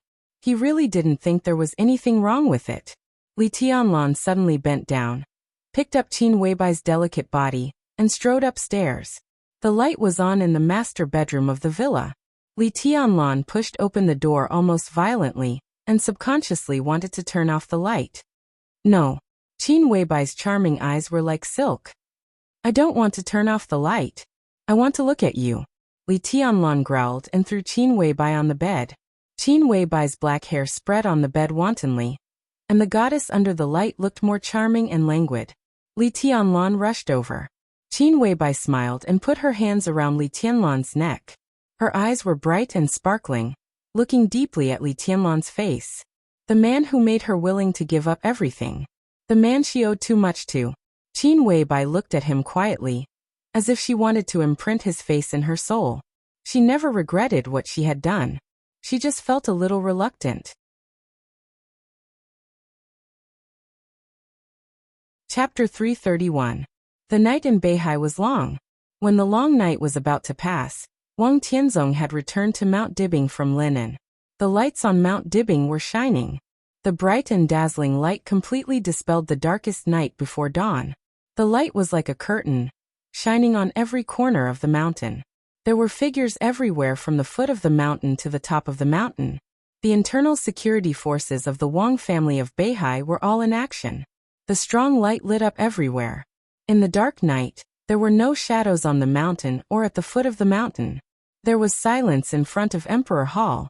This was the place where the light was focused, but everyone nearby intentionally or unintentionally avoided it. The rockery and garden in front of the hall had completely disappeared. After the mess after the war was cleaned up, it looked extremely empty. 3 middle-aged men in the standard military uniforms of Beihai province knelt in front of the silent hall with pale faces, sweating all over their faces. Wang Tianzong, who just came back and saw this scene, suddenly felt his heart sink. The sword energy on the top of the mountain had dissipated, but the fierce sword intent still remained. Wang Tianzong felt all this, and his strength seemed to be gradually disappearing. He stood there silently and did not move for a long time. The elites of the internal security forces came and went. Finally, someone saw Wang Tianzong, so they instinctively saluted and called him Your Majesty. There were more and more people. The solemn atmosphere continued to spread on Mount Dibing. Wang Tianzong's brain was buzzing. He only felt that countless figures were shaking in front of him. The perfect state of mind that had been maintained for many years was in chaos. The light seemed so dazzling that he could not see everything clearly. Your Majesty! Your Majesty! Countless people were shouting in his ears.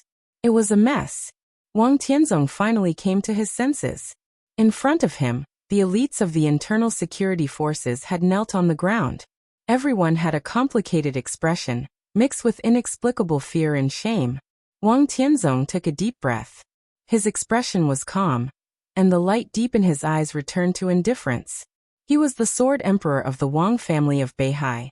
The emperor could have fear and timidity, but under the light, the emperor could only have majesty. Do what you should do, Wang Tianzong said and slowly walked to his palace. The three middle-aged men kneeling in front of the palace grew increasingly nervous, and a large amount of sweat even seeped out of their foreheads. The military uniforms the three of them wore were modified by the Wang family of Beihai, but the military ranks on their shoulders were no different from those of Zhongzhou state. One lieutenant general and two major generals were the three main leaders of the internal defense force of the Wang family of Beihai. Although they were retainers of the Wang family of Beihai, they were still generals of Zhongzhou state even if they were out of Beihai province. In theory, they could have a position that matched their military ranks in any place in Zhongzhou state. But now, these three generals with real power were kneeling silently, and there was even some fear on their faces. Wang Tianzong walked up to them. The three generals lowered their heads, the sweat on their foreheads already dripping to the ground. "Get up," Wang Tianzong said. The three of them did not get up. The corner of the lieutenant general's mouth twitched as he said hoarsely, "Your Majesty, what's going on?" Wang Tianzong looked at the lieutenant general in front of him and said calmly, "Wu Qiu, you are my brother. Stand up and talk." Wu Qiu, the commander of the internal defense force, was a lieutenant general of Beihai, the most senior expert of the half-step invincible realm in the Wang family of Beihai, and the patriarch of the wealthy Wu family. He was one of Wang Tianzong's most trusted confidants. No matter what happened tonight, Wu Qiu could not participate in it. This was the most basic trust. Wu Qiu's face turned red. He seemed to be a little excited but more ashamed. He gritted his teeth, but did not get up. He just said in a hoarse voice, "Your Majesty, I'm incompetent." A group of thunder-shocking realm experts of unknown origin sneaked into the top of the mountain. They wore some special equipment and attacked Madam. "This is my negligence." Wang Tianzong's eyes suddenly condensed. A group of thunder-shocking realm experts sneaked into the top of the mountain? He asked softly after a moment of silence. "Yes." Wu Qiu's voice was full of embarrassment and embarrassment. The internal defense force was stationed at the foot of the mountain and halfway up the mountain. Only a small number of elites were stationed at the top of the mountain. The enemy suddenly launched an attack at the top of the mountain. The internal defense force had no time to support them no matter how fast they reacted. It seemed that the responsibility of the internal defense force was not great, but it was the negligence of the internal defense force to let the enemy sneak into the top of the mountain. Not to mention that the monitoring eyes of the internal defense force could monitor every corner outside the top of the mountain. Even the guests who came and went to Mount Dibbing were strictly examined by the internal defense force. They attacked the hostess of the Wang family of Beihai at the top of the mountain. This was completely inconceivable before. "Wu Qiu, you have been really careless these years," Wang Tianzong said in a low voice after a long silence. Wu Qiu, who kept sweating, calmed down and said in a deep voice, "It's my negligence. Get up." Wang Tianzong shook his head. The internal defense force comes up with a new plan that can ensure the safety of Mount Dibbing in the future. I want to see this report in 3 days. Yes. Wu Qiu stood up and bowed deeply. The other two major generals still knelt where they were, and did not dare to move. Wang Tianzong's eyes fell on the two of them. He was silent for a moment and then whispered, "I can trust Wu Qiu. But can I trust you?" "Your Majesty." The two major generals raised their heads at the same time and looked terrified. Without the secret cover of the internal defense force, the enemy can't sneak into Mount Dibbing, let alone bring equipment. Wu Qiu has not been in Mount Dibbing recently. This is his dereliction of duty, but the dereliction of duty can be investigated in the future. But the betrayal must be solved now. Wang Tianzong's voice became softer and softer, and a thick and cold killing intent slowly diffused from him. "I don't know who is the traitor. If you are willing to stand out, I can let your family go." The treatment of the internal defense force was excellent, but at the same time, the discipline was extremely strict. Ordinary officers with the rank below colonel, except for the elites stationed at the top of the mountain, were forbidden to go up the mountain without the transfer order. As for taking some special equipment up the mountain, it needed the signature of a commander and 2 deputy commanders of the internal defense force.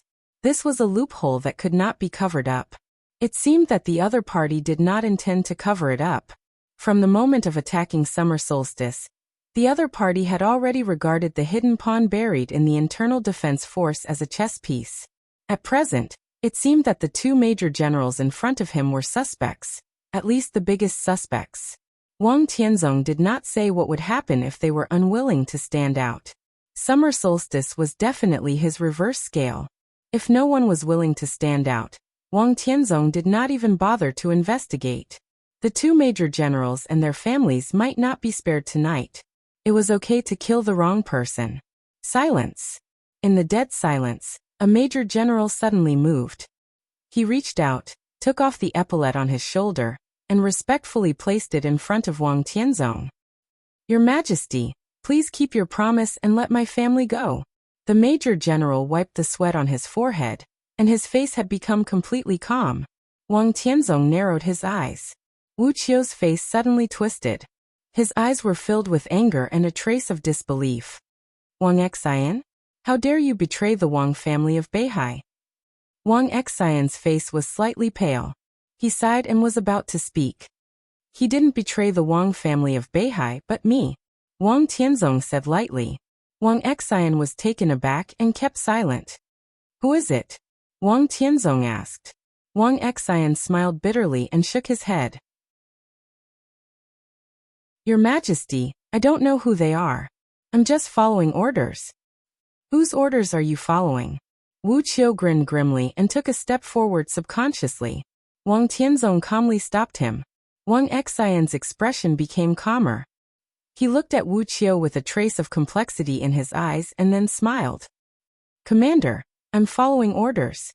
As for whose orders, I don't mind saying it, but do you and your Majesty really want to hear it? It's Wang. Wang Xian opened his mouth but just spat out two words. The space in front of Emperor Hall suddenly fell into absolute silence. Wang Xian's mouth was still moving. He seemed to want to say that name. But the space around him had been completely distorted, and even his mouth shape had become completely out of shape. He tried to say something, but he couldn't make a sound, and his mouth shape couldn't be recognized. Streaks of blood shot out from his body one after another. Wang Xian seemed to suffer great pain, and his eyes became crazy for a moment. I can understand your thoughts, but there must be a bottom line for everything. Whoever dares to cross this line must die. Wang Tianzong calmly said. You're right. I really don't want to hear it, and I don't need to. The vague sword intent filled every corner of Wang Xian's surroundings. Blood sprayed all over the sky. In the cold and sharp sword intent, Wang Xian's whole body gradually turned into a pile of minced meat, and finally turned into nothingness in the sword energy. Wu Qiu stood beside Wang Tianzong, and his eyes were calm and cold. Your Majesty, just let it go? Until Wang Xian's body disappeared, Wu Qiu gritted his teeth and asked. It's not the time. Wang Tianzong was silent for a while, and shook his head. He reached out his hand, and the Major General epaulette on the ground fell into his hand. He handed the epaulette to Wu Qiu casually. He said flatly, find a suitable person, let him take it, and then report it to the political department of Zhongzhou State. Remember your plan. I want to see it as soon as possible. Wu Qiu took the epaulette respectfully and answered. Wang Tianzong turned around and walked to the main hall. Let Xianming come to see me. As he said this, he put his hand in front of the door of Emperor Hall. His movements were a little hesitant. From an angle that Wu Qiu couldn't see, his eyes were scared and worried. The door of Emperor Hall was pushed open little by little. Wang Tianzong walked in. The desk lamp was on in the bedroom in the hall. The orange light illuminated a corner of the bedroom, which looked very warm. Summer Solstice's exquisite body was curled up on the bed at this time, and her whole body was shaking uncontrollably, as if she was suffering great pain. Wang Tianzong walked into the bedroom silently, got on the bed, lifted the heavy quilt that was out of season, and held Summer Solstice tightly in his arms. Summer Solstice's body was extremely cold, as if there was no temperature at all. Wang Tianzong held her. There was silence. It's okay. Summer Solstice took the initiative to speak. Her voice was a little trembling, but it was extremely gentle. She smiled reluctantly, but it was very beautiful. It's not very painful. It's just that I haven't done it for so many years, and I'm not used to this feeling. Do you know who did it? Wang Tianzong asked in a low voice, holding Summer Solstice's hand tighter and tighter, as if he wanted to give all his warmth to her. Summer Solstice lay in Wang Tianzong's arms and shook her head. Wang Tianzong stopped talking. In fact, there was no need to ask. He remembered the woman who had said in the World Palace last night that she would let the Wang family of Beihai fall into hell forever. His eyes became cold and piercingly cold. I'm cold, Summer Solstice said softly. Wang Tianzong restrained his killing intent, hugged her as much as he could, and covered her with the quilt. It's okay, Summer Solstice said. It'll be fine at dawn. I haven't used the sword for many years, and my body can't bear the sword intent. In fact, it's not a big deal. It'll be okay if there are several more attacks like this. In the past, you spoiled me too much. If I could do it from time to time, maybe I would have adapted to it. There won't be a second time, Wang Tianzong said in a deep voice. Let Summer Solstice do it from time to time? How could he bear to do it? Summer Solstice. This name had gradually been forgotten by the Dark World over the years. After the battle against Li Kuangtu, there was no more legend about her in the Dark World. No one knew her current state, except for Wang Tianzong. In the decades of the Wang family of Beihai, Summer Solstice was the only person who had taken the whole set of immortality potion. The purpose of doing so was not to recover her injury. It was to let her live. This was Wang Tianzong's decision that year. He just wanted Summer Solstice to stay with him and grow old with him. He didn't care about combat capability. In his eyes, Summer Solstice, who was quietly playing with flowers and plants, was the most beautiful summer solstice. Use another set of immortality potion, Wang Tianzong said softly. His tone was calm and ordinary, as simple as letting Summer Solstice eat a piece of candy. Fool, it doesn't work, Summer Solstice chuckled and said. And it's not necessary. It's impossible for my injury to recover. When dawn comes, I guess I'll be fine. Wang Tianzong was silent. He was very clear about Summer Solstice's current state. In terms of sword intent, Summer Solstice was still at the peak of the invincible realm, even not much inferior to him. In terms of foundation, she was now only equivalent to an ordinary woman. The battle that year was too fierce, and her foundation was destroyed in that battle. If it weren't for the immortality potion, Summer Solstice wouldn't even have lived for a year after that battle. Although she survived successfully now, the result of her martial arts foundation being completely loose was that her sword intent was still there, but her body was getting worse and worse. In short, Summer Solstice could still exert the combat capability of the invincible realm, but her combat capability was extremely limited, and it couldn't be recovered. If Summer Solstice at her peak pulled out her sword, she could even fight against Wang Tianzong head-on. But her foundation was loose, so her sword intent became limited. She only had so much sword intent. Once it was used up, she would have no foundation and could never recover. To some extent, a peak of the invincible realm like Summer Solstice was a consumable. The cruelest consumable. Her combat capability would gradually decrease with the increase of the number of fights, and her foundation was not there. Every time she pulled out her sword, it would bring her extreme pain. Summer Solstice said that she would be fine at dawn. At that time, it might just be that her body would no longer hurt. In the next few years, Summer Solstice's body could not fully recover. Wang Tianzong knew very well what those who attacked Summer Solstice were thinking. He was reluctant to let Summer Solstice fight. But those people obviously didn't think so. For them, the existence of Summer Solstice, in any general trend, would become a force that could change the battle situation. That was why there was the attack tonight. After this attack, for at least a few years, Summer Solstice would be pressed on Mount Dibbing and could no longer fight. Wang Tianzong took a deep breath and spat it out heavily. For many years he didn't seem to be as aggrieved as he was now. I can actually understand what she did, Wang Tianzong whispered, but I can't accept it. Who? Summer Solstice raised her head, looking confused. A woman as stupid as you. Wang Tianzong tidied the hair in front of Summer Solstice's forehead and said softly. To some extent, Qin Weibai and Summer Solstice were actually the same kind of people. There were always some women who could burn themselves unreservedly for their men, and were willing to give everything of themselves, even their souls. In fact, there was one thing that Wang Tianzong didn't tell Li Honghe. Before he entered the invincible realm, the Wang family of Beihai was in the most dangerous period, when he was still tentatively contacting Kunlun City for cooperation. It was Summer Solstice who found the Gu family alone. She directly promoted the treason case of Zhongzhou State that shocked the dark world. At that time, Wang Tianzong was as ignorant as Li Tianlan was now. When everything happened, he understood what was going on. I'm not stupid. Summer Solstice wrinkled her nose and was a little dissatisfied. You're the stupidest. Wang Tianzong looked at Summer Solstice. The light in the bedroom was too dim, and Summer Solstice was too beautiful, so his eyes were a little blurred. Your Majesty, a voice sounded outside Emperor Hall, calm and cold. I'm Xianming. Xianming, the person in charge of all intelligence agencies of the Wang family of Beihai. The person in charge. Wang Tianzong took a deep breath and said calmly, What did you find? Who went to Mount Dibbing tonight? I can't be sure at the moment. Xianming paused for a while and said, It's very likely to be Samsara Palace. There are 2 people suspected to be saint and military counselor. I'll continue to investigate. There's no need to investigate. Wang Tianzong sneered and said calmly, Find another direction. 10 days, I'll give you 10 days.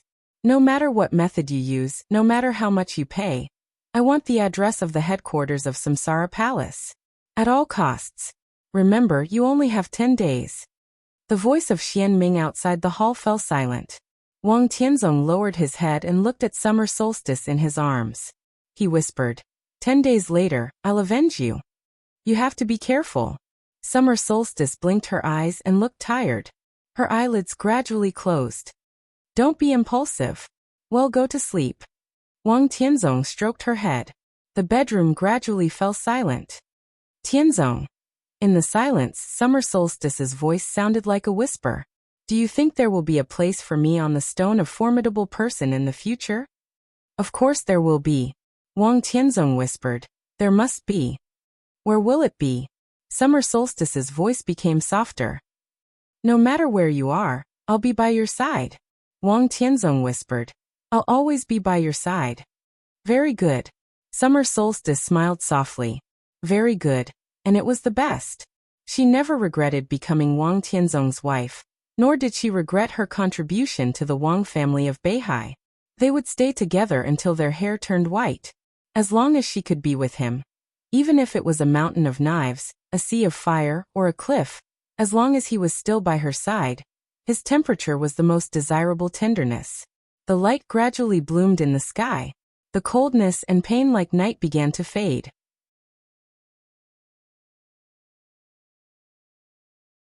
Chapter 332. Sober. He was in a coma. His consciousness swayed back and forth between the dead silence and the shimmer. The sound of the helicopter rotors whistling in his ears was intermittent. The pain spread from his heart to the top of his head, and to the soles of his feet. The intense pain surrounded his body, and then he became numb. The formless energy seemed to be doing its best to disintegrate his body, as if it was trying to make his body as fragmented as possible, turning it into a bloody mess. Gu Xingyan could not move, but his consciousness was struggling desperately. One step further was life. One step backward was death. Gu Xingyan opened his eyes again. In his sight, there was still a dim cabin. The light in the cabin was faint, so everything in his sight became blurred. Blood gushed from the corners of his mouth. It was warm and then cold. Gu Xingyan was in a trance. The faint light in the cabin seemed so dazzling. The intense pain and numbness occupied all his consciousness. His mind was in a trance as if he would fall into eternal darkness at any time. Gu Xingyan subconsciously grabbed the seat beside him, and bit the tip of his tongue with all his strength. His lips and teeth were numb. He misjudged his strength and directly bit his tongue. The blood poured into his mouth and was spat out by him. Different from the sharp pain in his body, his will was suddenly refreshed. You're awake. A voice sounded in his ear. In some blurred vision, Gu Qianchuan's face gradually became clear. Gu Xingyan looked at him. His face was completely distorted in the severe pain, looking ferocious and horrible. But his eyes were extremely bright. They were indifferent and vigilant, like two cold stars inlaid on a ghost face. Gu Qianchuan was also looking at Gu Xingyan.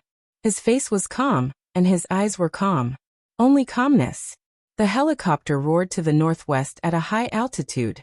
The two most powerful men in Kunlun City looked at each other quietly. "You're badly hurt." Gu Qianchuan took the initiative to speak after a long time. His voice lost its former respect. When he spoke, he turned his head and looked in another direction. Gu Xingyan could not see his eyes. His mouth was still sweet and warm. His voice was a little vague and short. "Where are you?" This question was somewhat inexplicable. Gu Qianchuan understood what he meant. "We're on our way back to Kunlun City." Kunlun City. Back to Kunlun City. Gu Xingyan's fuzzy consciousness was suddenly startled, and he became sober again. "No. We can't go back." Gu Qianchuan was stunned and looked at Gu Xingyan in confusion. Gu Xingyan's breathing became more and more rapid, and he just kept repeating, "You can't go back."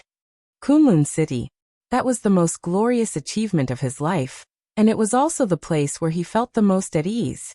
But in his current state, Kunlun City was the most dangerous place for him. Gu Qianchuan gradually understood. He vaguely knew why Gu Xingyan didn't want to go back. Because Li Shi was still in Kunlun City. Li Shi. It was the wife of the governor who had hardly walked out of Kunlun City for more than 20 years. As the first elder of Kunlun City, Gu Qianchuan knew very well that the relationship between Gu Xingyan and Li Shi was not harmonious. But he didn't expect their relationship to be so stiff. When Gu Xingyan was seriously injured, he did not dare to go home. What was he afraid of? Gu Qianchuan suddenly felt pity for Gu Xingyan. He did not understand the meaning of such a couple. "If we don't return to the Kunlun realm, are we going to Yuzhou?" Gu Qianchuan looked at Gu Xingyan and asked. Gu Xingyan suddenly fell silent. He was the war god of Zhongzhou state, but it was even more dangerous to go to Yuzhou when he was seriously injured and powerless than to go back to Kunlun City. He trembled and reached out his hand. His stiff and numb arm struggled to reach into his arms, and pulled out a button from the interlayer of his clothes. The buttons were small and delicate, and they shone with a strange light in the dark cabin. Gu Xingyan seemed to want to crush the button, but his palm shook, so the button fell to the ground and rolled in front of Gu Qianchuan. Gu Xingyan's scattered eyes suddenly condensed. Gu Qianchuan narrowed his eyes. The roar of the rotor still filled the cabin, but the atmosphere in the cabin suddenly became a little strange. Gu Qianchuan picked up the button in front of him and looked at Gu Xingyan thoughtfully. Gu Xingyan quietly looked at Gu Qianchuan. After a long silence, he said lightly, "Give it to me."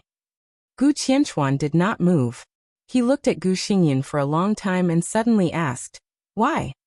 The meaning of this sentence was simple, but the meaning behind it was unusual. "Why? Why should I give it to you? If you die, I will be the city governor of Kunlun City." So why? Kunlun City was not harmonious inside. The intrigue between the city governor and the first elder was not a secret. Gu Xingyan and Gu Qianchuan knew what each other wanted. In such an environment, there was no need to hide. Gu Qianchuan just wanted to ask why. This was not a fallout, but if Gu Xingyan could not give an answer, the consequences would be more serious than a fallout. "I can't die," Gu Xingyan said calmly, and his face grew darker. Situd Songyue's setting sun almost completely hid him. He could escape and let Gu Qianchuan take him away from Lin, which was an overdraft of his potential. In his current state, let alone Gu Qianchuan, even an ordinary person could easily kill him. But the look in his eyes became calm, even a little calm. Why? Gu Qianchuan still asked this question, but it had a different meaning. "If I die, do you have enough strength to guard Kunlun City?" Gu Xingyan laughed sarcastically. "Now your strength is barely in the top 10 of the holy list, not to mention the divine list. You can't guard Kunlun City after my death." His words were blunt and merciless. A touch of anger flashed in Gu Qianchuan's eyes. "The current result is the best for you." Gu Xingyan's eyes were dim, his breath was getting weaker, and his breathing became heavy. I'm seriously injured, but I won't die. I'm not sure whether I will become the second summer solstice. During my recovery time, the power of Kunlun City is in your hands. As long as I don't die, it is a deterrent to the outside world. Kunlun City ahem. Kunlun City will always exist. What's wrong with this result? He looked at Gu Qianchuan and mocked. With your current strength, you won't even be a match for Dijiang of the Wang family of Beihai in a life-and-death battle. Can you guard Kunlun City by yourself? The biggest disagreement between him and Gu Qianchuan was the power of Kunlun City. He did not want to see Kunlun City disappear and be ruined. Gu Qianchuan did not want to either. Therefore, the negotiations between the two were quite sincere. What you said makes sense. Gu Qianchuan pondered for a long time before nodding. He handed the button in his hand to Gu Xingyun. Gu Xingyun had no strength to crush the button, so he simply put it in his mouth and bit it, swallowing it with the cool liquid in the button. Gu Qianchuan watched Gu Xingyun take the medicine. The effect of the medicine was immediate. Although Gu Xingyun was still weak, his breathing gradually began to become stable. Gu Qianchuan knew what Gu Xingyun was eating. Strictly speaking, it was also an immortality potion.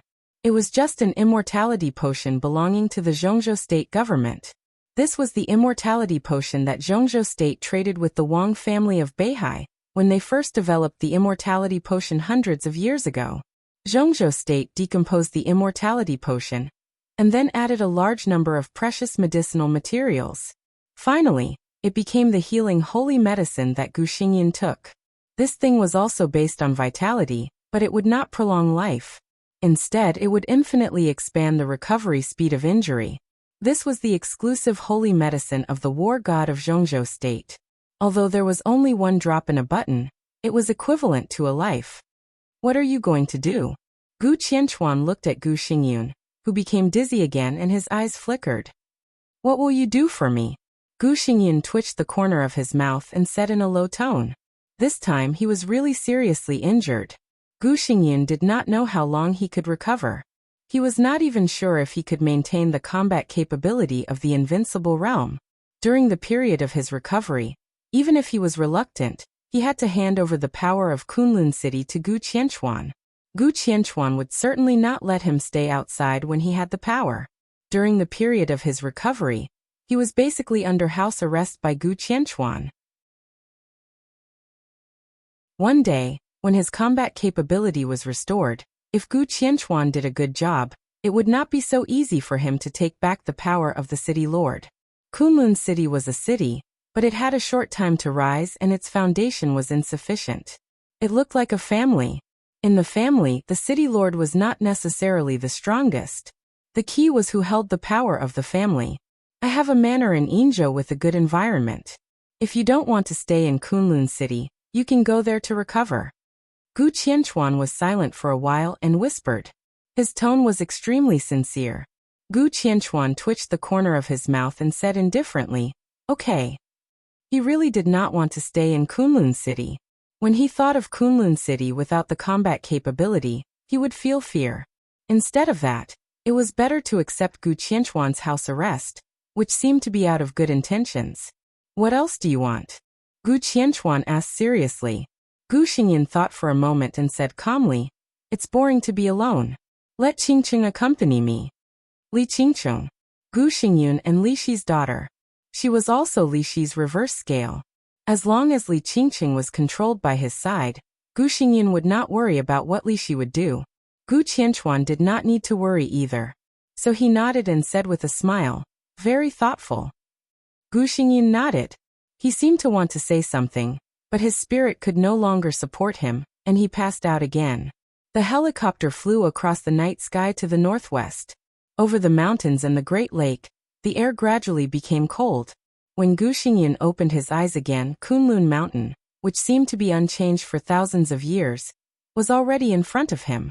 He regained some spirit. But the strong sense of weakness became more and more obvious, so that he struggled to sit up. Have we arrived? Gu Xingyun asked in a hoarse voice. His brain was confused, and he had a terrible headache. Yes. Gu Qianchuan nodded. I have arranged it. Qingqing has taken a helicopter to Yinzhou an hour ago. Good. Gu Xingyun nodded. Looking out of the window at Kunlun City, which had appeared in his sight, he felt a little more confident. The helicopter landed at the small airport of Kunlun City. Gu Qianchuan quietly helped Gu Xingyan back to his residence. It was cold in Kunlun. The stove in Gu Xingyun's residence was very hot. The room was warm and comfortable. Gu Xingyan sat down on the sofa, gasped and said faintly, "I'll stay here for a few more days. After this matter is completely resolved, I'll immediately set off for Yinzhou." This matter was undoubtedly about cooperating with the Wang family of Beihai to assassinate Li Honghe. If Li Honghe died in Lin and nothing would happen. If Li Honghe did not die, it would cause an uproar. Gu Xingyun and Gu Qianchuan left halfway.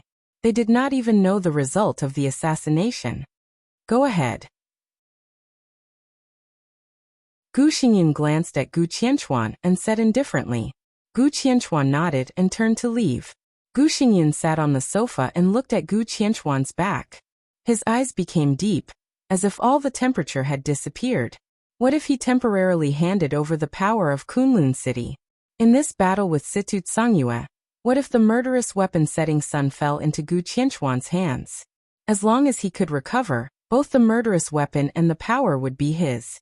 Gu Xingyan leaned on the sofa, closed his eyes, and muttered to himself, "Still too young." As soon as Gu Qianchuan stepped out of the door, a beautiful white shadow appeared in front of him. Gu Qianchuan was stunned. Looking at the woman in front of him, his eyes flickered. The woman's face was extremely beautiful. She wore a white dress and had picturesque eyebrows. Her hair was neatly combed and soft. The long waterfall-like hair seemed to be mixed with snowflakes, and the ends of her hair were a little white. However, this did not weaken her charm. Instead, it made her look more deadly attractive. Heavenly beauty was a perfect description for the woman in front of him. She was beautiful to the extreme, like a colorful ink painting spread out in the snow, unforgettable. "Sister-in-law." Gu Qianchuan was silent for a while and said hello with a smile. The woman in front of him, at least for now, was still the hostess of Kunlun City, whether in name or in fact. Although she had never expressed any opinion on the internal affairs of Kunlun City, no one would question her identity. Li Shi. She was the wife of the governor of Kunlun City, and the only wife of Gu Xingyun. "Where is Qingcheng?" Li Shi stood in front of Gu Qianchuan and asked straightforwardly. Her voice was crisp, and could even be said to be pleasing to the ear. She spoke very quickly, but the words that came out of her mouth were always strange. Her tone seemed to be very impatient, but there was no emotion in her voice. She was not stiff and mechanical. It was an almost empty numbness. This was obviously a peerless beauty that could not be described with any gorgeous words, but there was no aura. Under the gorgeous appearance, there was only emptiness and numbness. "I arranged for Qingcheng to go out to play." Gu Qianchuan smiled and said, "This is the meaning of the governor." "Where is Qingcheng?" Li Shi asked again. Gu Xingyan was calm, and just shook his head. He whispered, "The governor is inside."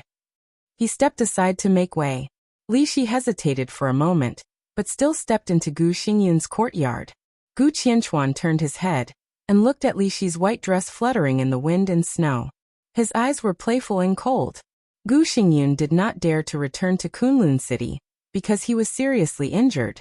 He did not dare to return here until he controlled Li Qingcheng. Undoubtedly, he was afraid of his wife Li Shi. He was not on good terms with Gu Xingyun. But even so, he would rather believe himself, who wanted to compete with him for the control of Kunlun City, than Li Shi. Husband and wife? Oh, what kind of husband and wife were they? Li Shi walked into the room from the courtyard. Gu Xingyun still leaned on the sofa. He just glanced at Li Shi casually, and was too lazy to move his body. "Where is Qingcheng?" Li Shi asked directly. In Kunlun City, she almost never talked to Gu Xingyun. Even if she occasionally spoke, she was straightforward.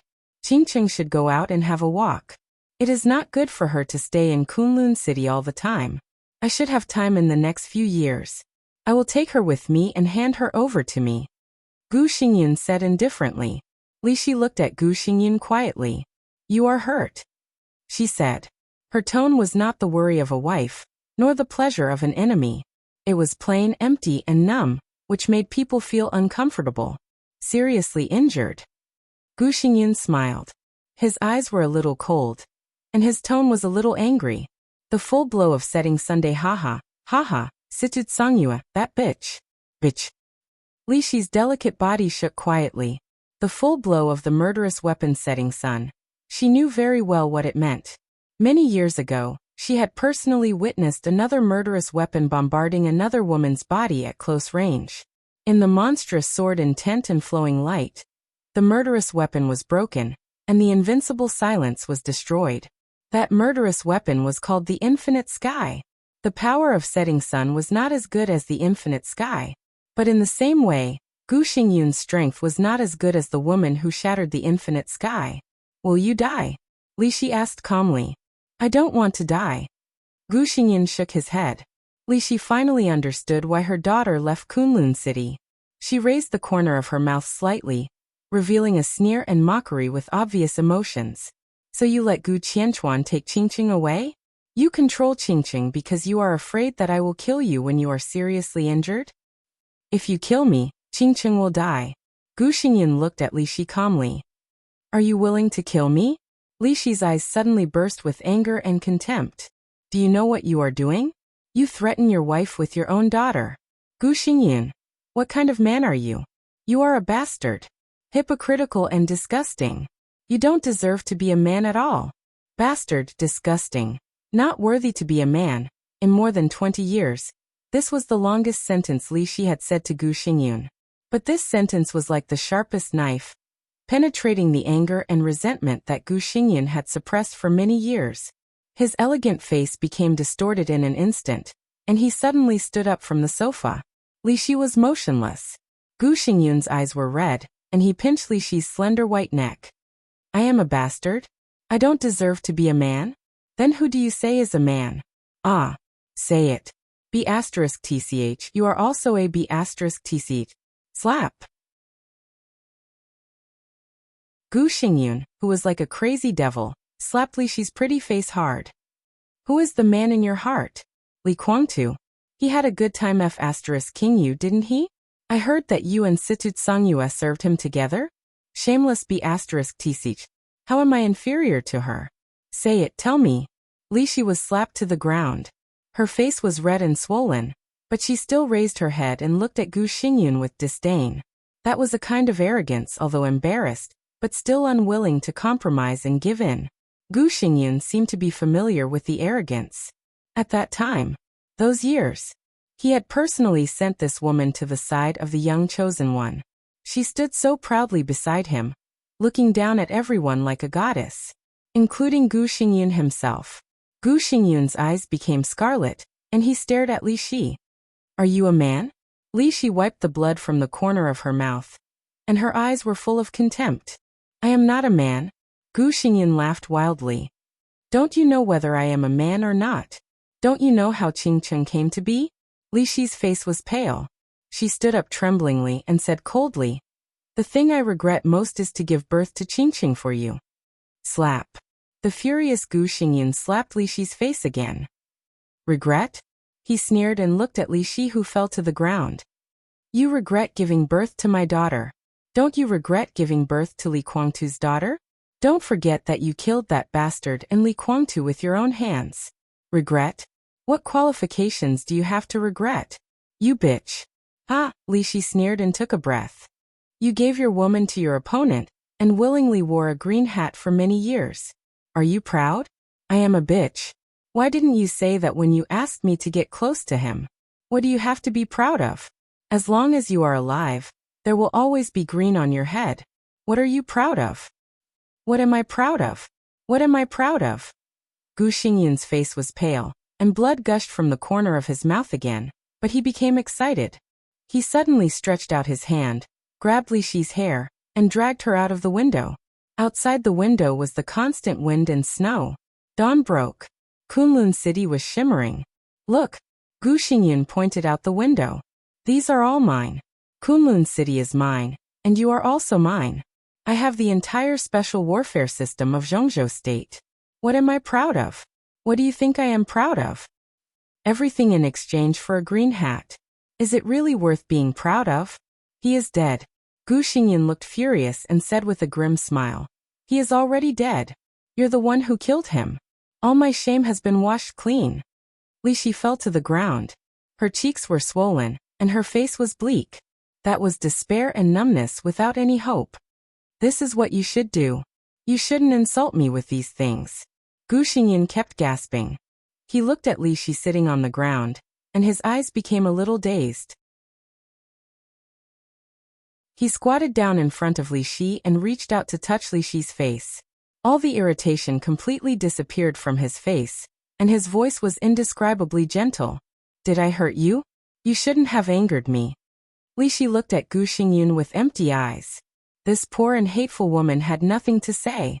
As early as when she was taken into this snow mountain by her father, she had no choice. One wrong step led to many wrong steps. Until today, when she suddenly looked back at her own way, she found that all the things she had experienced along the way, in the bright and lonely silence, were all sins. As long as you are willing to be obedient, your father and Qingcheng will be fine.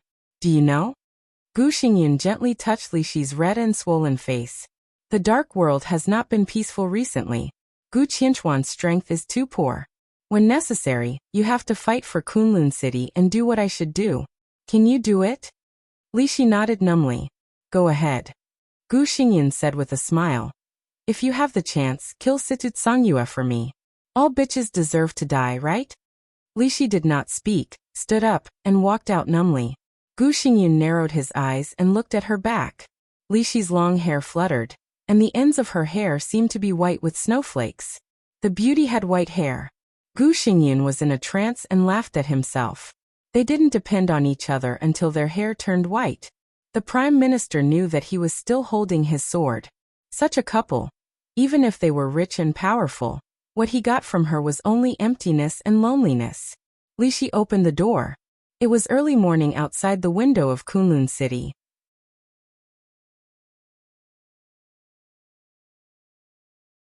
Chapter 333. If there was a return, there would naturally be a departure. When Dongqing Wudi, who had stayed up all night, pushed open the door of the study and walked into the living room, breakfast had been served in the dining room. Bai Qingqian put a bowl of clear porridge on the table, looked at Dongqing Wudi coming over, smiled gently, and said softly, "Let's eat first." "Okay." Dongqing Wudi took the porridge and took a sip. He frowned slightly, and his eyes were full of solemnity. Wang Tianzong and Gu Xingyan appeared in linen. Li Honghe was seriously injured and attacked. Li Honghe did not die.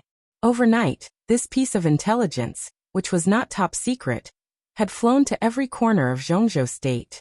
The patriarch of the Wang family of Beihai, and the contemporary god of war of Zhongzhou State, attacked the former god of war of Zhongzhou State. The most important thing was that the person who was attacked was injured but not dead. Everyone knew what this meant. Dongqing Wudi received the news from Lin, and almost immediately. When he received the news, Dongqing Wudi's first reaction was to leave for Lin, and immediately. However, when he was preparing the helicopter, he returned to the study and held a core meeting of the Dongqing clan. In other words, it was a core network meeting of the giant group of Zhongzhou State. Dongqing Wudi was one of the 9 giants standing at the top of Zhongzhou State. As the actual number 1 person in the military, he was ahead of the old man of the Zhou family in terms of real power and ranking of giants. Therefore, after Dongqing Wudi officially became a giant in Zhongzhou State 2 years ago, the supreme leadership of the giant group had been transferred to the Dongqing clan. Dongqing Wudi could now be said to be the spiritual flag of the entire giant group. He should hold a core network meeting of the giant group. The meeting lasted most of the night. Dongqing Wudi, who was sitting at the table, looked solemn and gloomy. "The result is not good?" Bai Qingqian glanced at Dongqing Wudi and asked softly, "What did they say?" She was the top leader of Guangdong province of Zhongzhou State, and one of the absolute core figures in the giant group. However, in the past few days in the Dongqing clan, Bai Qingqian seemed to be willing to be a good wife and mother, taking good care of Dongqing Wudi and Dongqing Hanguang. She paid no attention to the outside world, and didn't even attend the core meeting last night. The corners of Dongqing Wudi's mouth twitched, and he said slowly, "Some people think that we shouldn't offend the Wang family of Beihai. On the contrary, we should use this opportunity to do Wang Tianzong a favor, so that we can get more bargaining chips when we trade with the Border Control Corps. A cold anger flashed in Bai Qingqian's eyes. What's the reason? She asked. Reason, Dongqing Wudi sneered. They think that Tianlan's situation is too dangerous to be worth the full investment of the giant group. Moreover, the identity of Rushi's fiancé doesn't seem to carry enough weight in their eyes.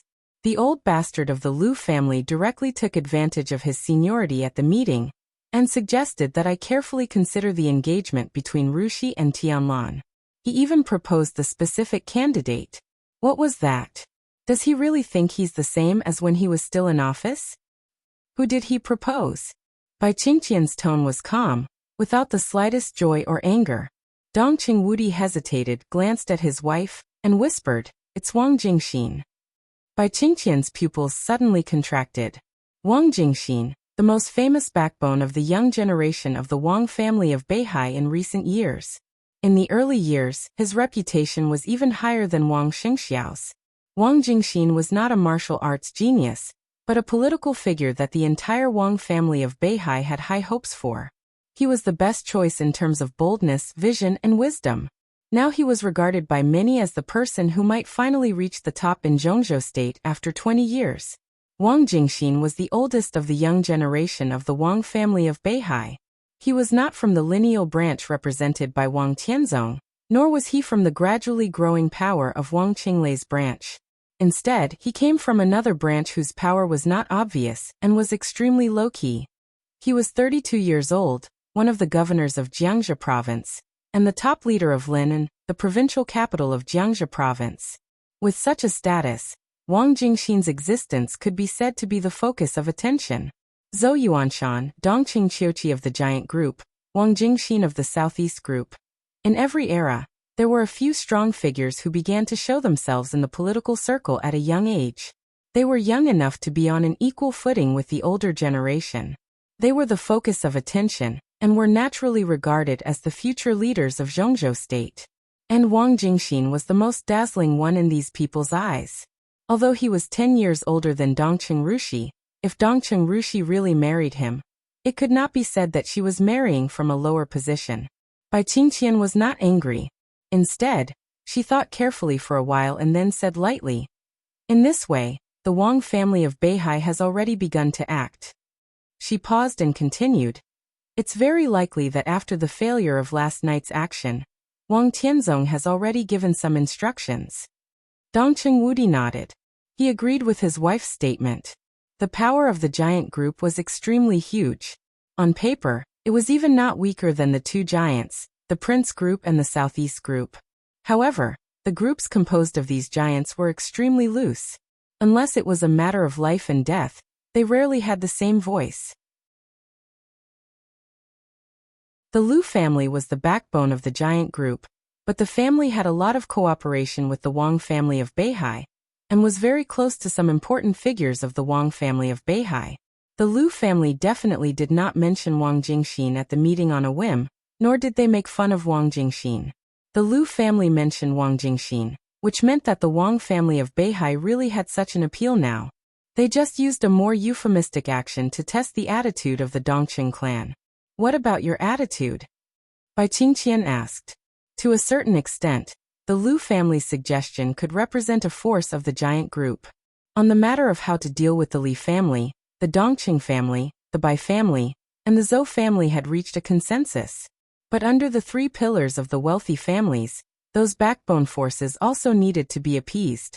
The Dongqing clan's refusal of the Liu family's proposal was far from enough to make the Liu family split, but they must try their best to appease the Liu family. This was a necessary lesson for a leader. "I refused."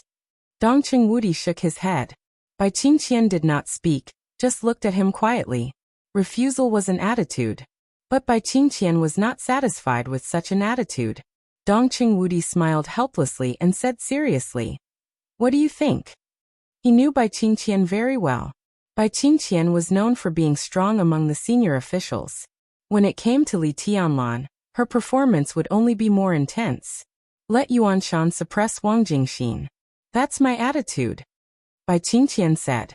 "Yuanshan." Dongqing Wudi was a little hesitant. He had high hopes for Zhou Yuanshan, the eldest son-in-law. And if this matter succeeded, the significance would not be as simple as suppressing Wang Jingxin.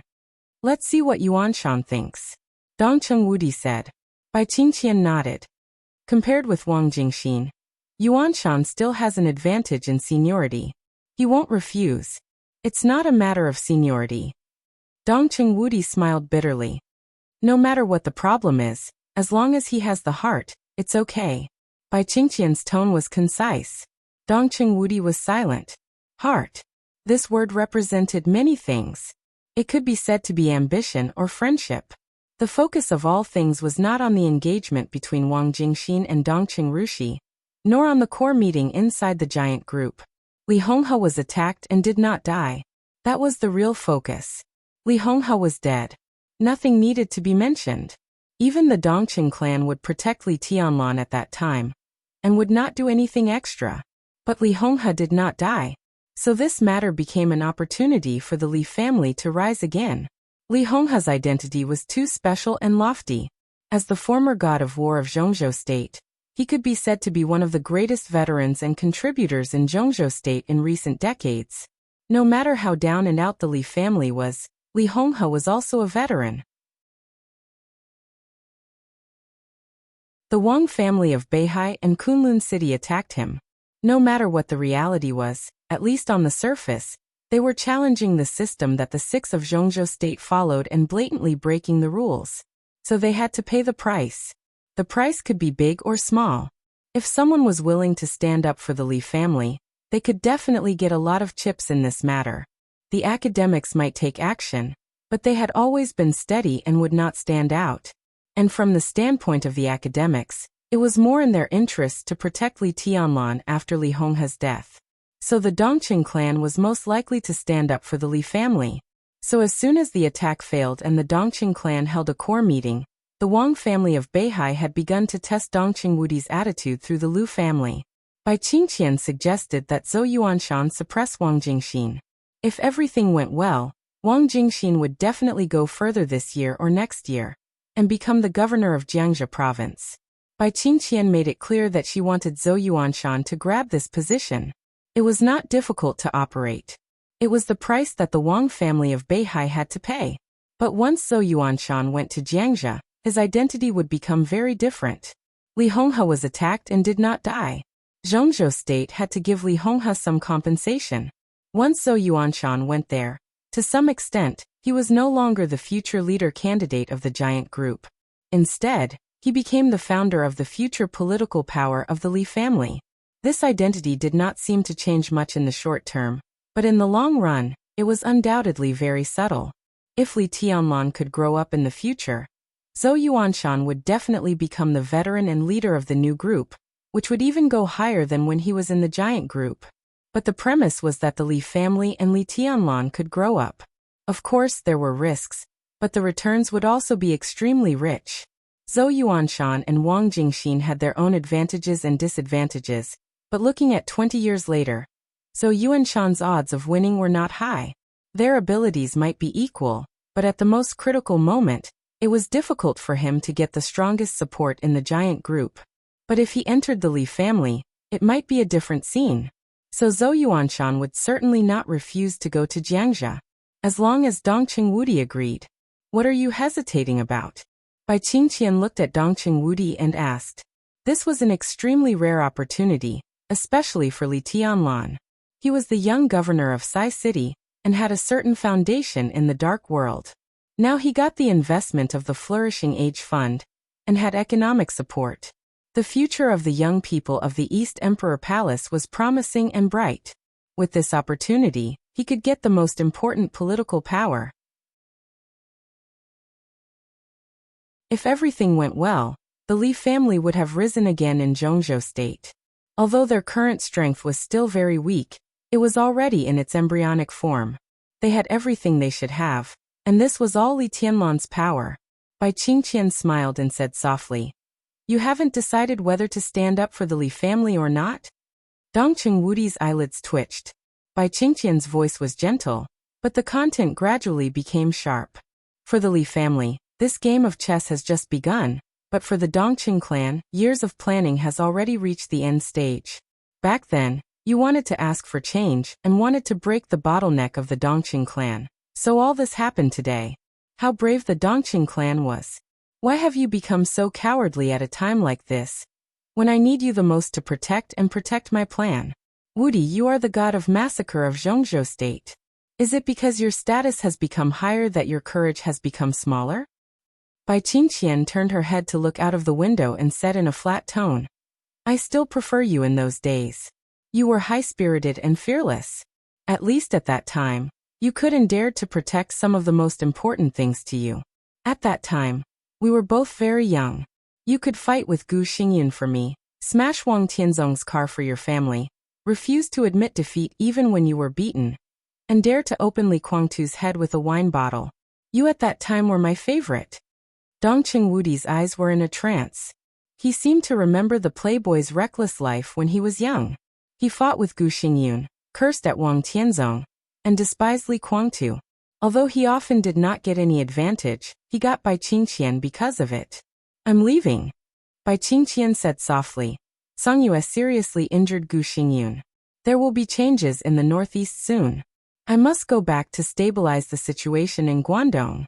I know you are under a lot of pressure now, so I won't try to influence you. But when Tianlan needs strength, I will not give up my persistence. Dongqing Wudi was silent. Bai Qingqian said it very clearly. He knew what her so-called persistence was. But when Li Tianlan needed support most, at the critical moment of the Li family's rise again, even if the whole world remained silent, Bai Qingqian would still stick to her persistence. Even if she had to bet everything, she would give all her strength without reservation. Some love did not need reason. Bai Qingqian took out a document from her bag and handed it to Dongqing Wudi. Dongqing Wudi took it and glanced at it. His face suddenly changed dramatically. It was a divorce agreement. And it was a divorce agreement that Bai Qingqian had signed. As long as Dongqing Wudi wrote his name on it, his years of husband and wife relationship with Bai Qingqian would end here. What does this mean? Dongqing Wudi frowned tightly. I didn't say I wouldn't do it. Tianlan will be fine. I will be fine? Bai Qingqian smiled gently. I want more than this. The corners of Dongqing Wudi's eyes kept twitching. Of course, he knew what Bai Qingqian wanted.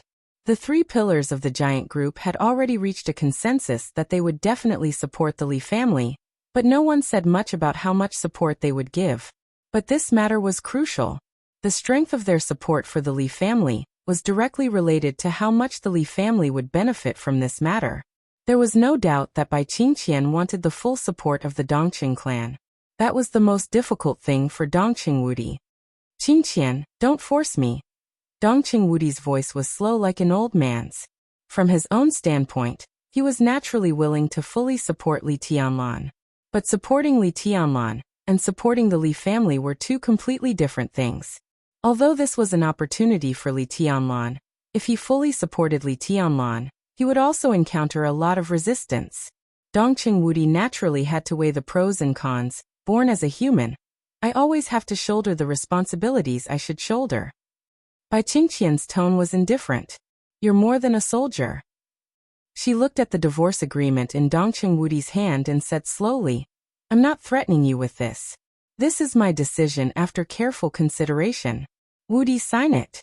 After signing it, what you want to do has nothing to do with me, and what I want to do has nothing to do with you. Why torture each other? I don't want to see my husband, the only man I've ever loved in this life, gradually become the kind of person I despise the most. It's good for everyone to sign it. It has nothing to do with me. Dongqing Wudi's eyes flashed with angry sparks. What do you want to do? Qingqian, do you know what will happen once you do something? It's good to die. Bai Qingqian's voice was stiff and numb. These years, I've been living a life worse than death. I've been tired for a long time. Do you know how I survived? I hate you as much as I love you. Dongqing Wudi's body shook violently. At this moment, Bai Qingqian was so sad, like a heart that was bleeding at any time placed directly in front of him. He thought of Bai Qingqian's gentleness these days and her indifference for many years. What kind of struggle was this? The divorce agreement turned into ashes in Dongqing Wudi's hands. Dongqing Wudi's eyes became determined. "I'll leave for Linen right away," he said word by word. "Yuan Shan will go to Jiangxia. Trust me once. I'll do my best to fight for it." Bai Qingqian was silent for a while and nodded. "You asked for a lot. Now it's time to reap the rewards. How can you not take a little risk? You did nothing. Why should Tianlan accept what he shouldn't have? How can he travel in his engagement with Rushi?" Dongqing Wudi's eyes were a little weak. Bai Qingqian seemed to be satisfied with his attitude, but she was not moved. She still hated him. This was a knot that couldn't be untied. "I'm leaving." Bai Qingqian walked to the door. When she was near the door, she paused and continued, "I'll be back on the Mid-Autumn Festival." The sound of a helicopter whistling outside the window sounded. Bai Qingqian was about to leave, and Dongqing Wudi was about to set off. Bai Qingqian walked into the car. Dongqing Wudi got on the plane. One went south, and the other went north. They didn't do it for the Li family. They did it for Li Tianlan. After today, the Li family, which had been silent in Zhongzhou State for many years, would officially set off again under the leadership of Li Tianlan. They would go to the distance and the supreme place where they used to be. There were waves and storms ahead. But there must be an end when there was a start. Readers, 670548567 brothers who haven't added me, please add me. I can't post a group number in the book review section. You're tuning in to the Echoes of the Heart YouTube channel. Don't forget to subscribe and join us on this journey to catch the most captivating stories.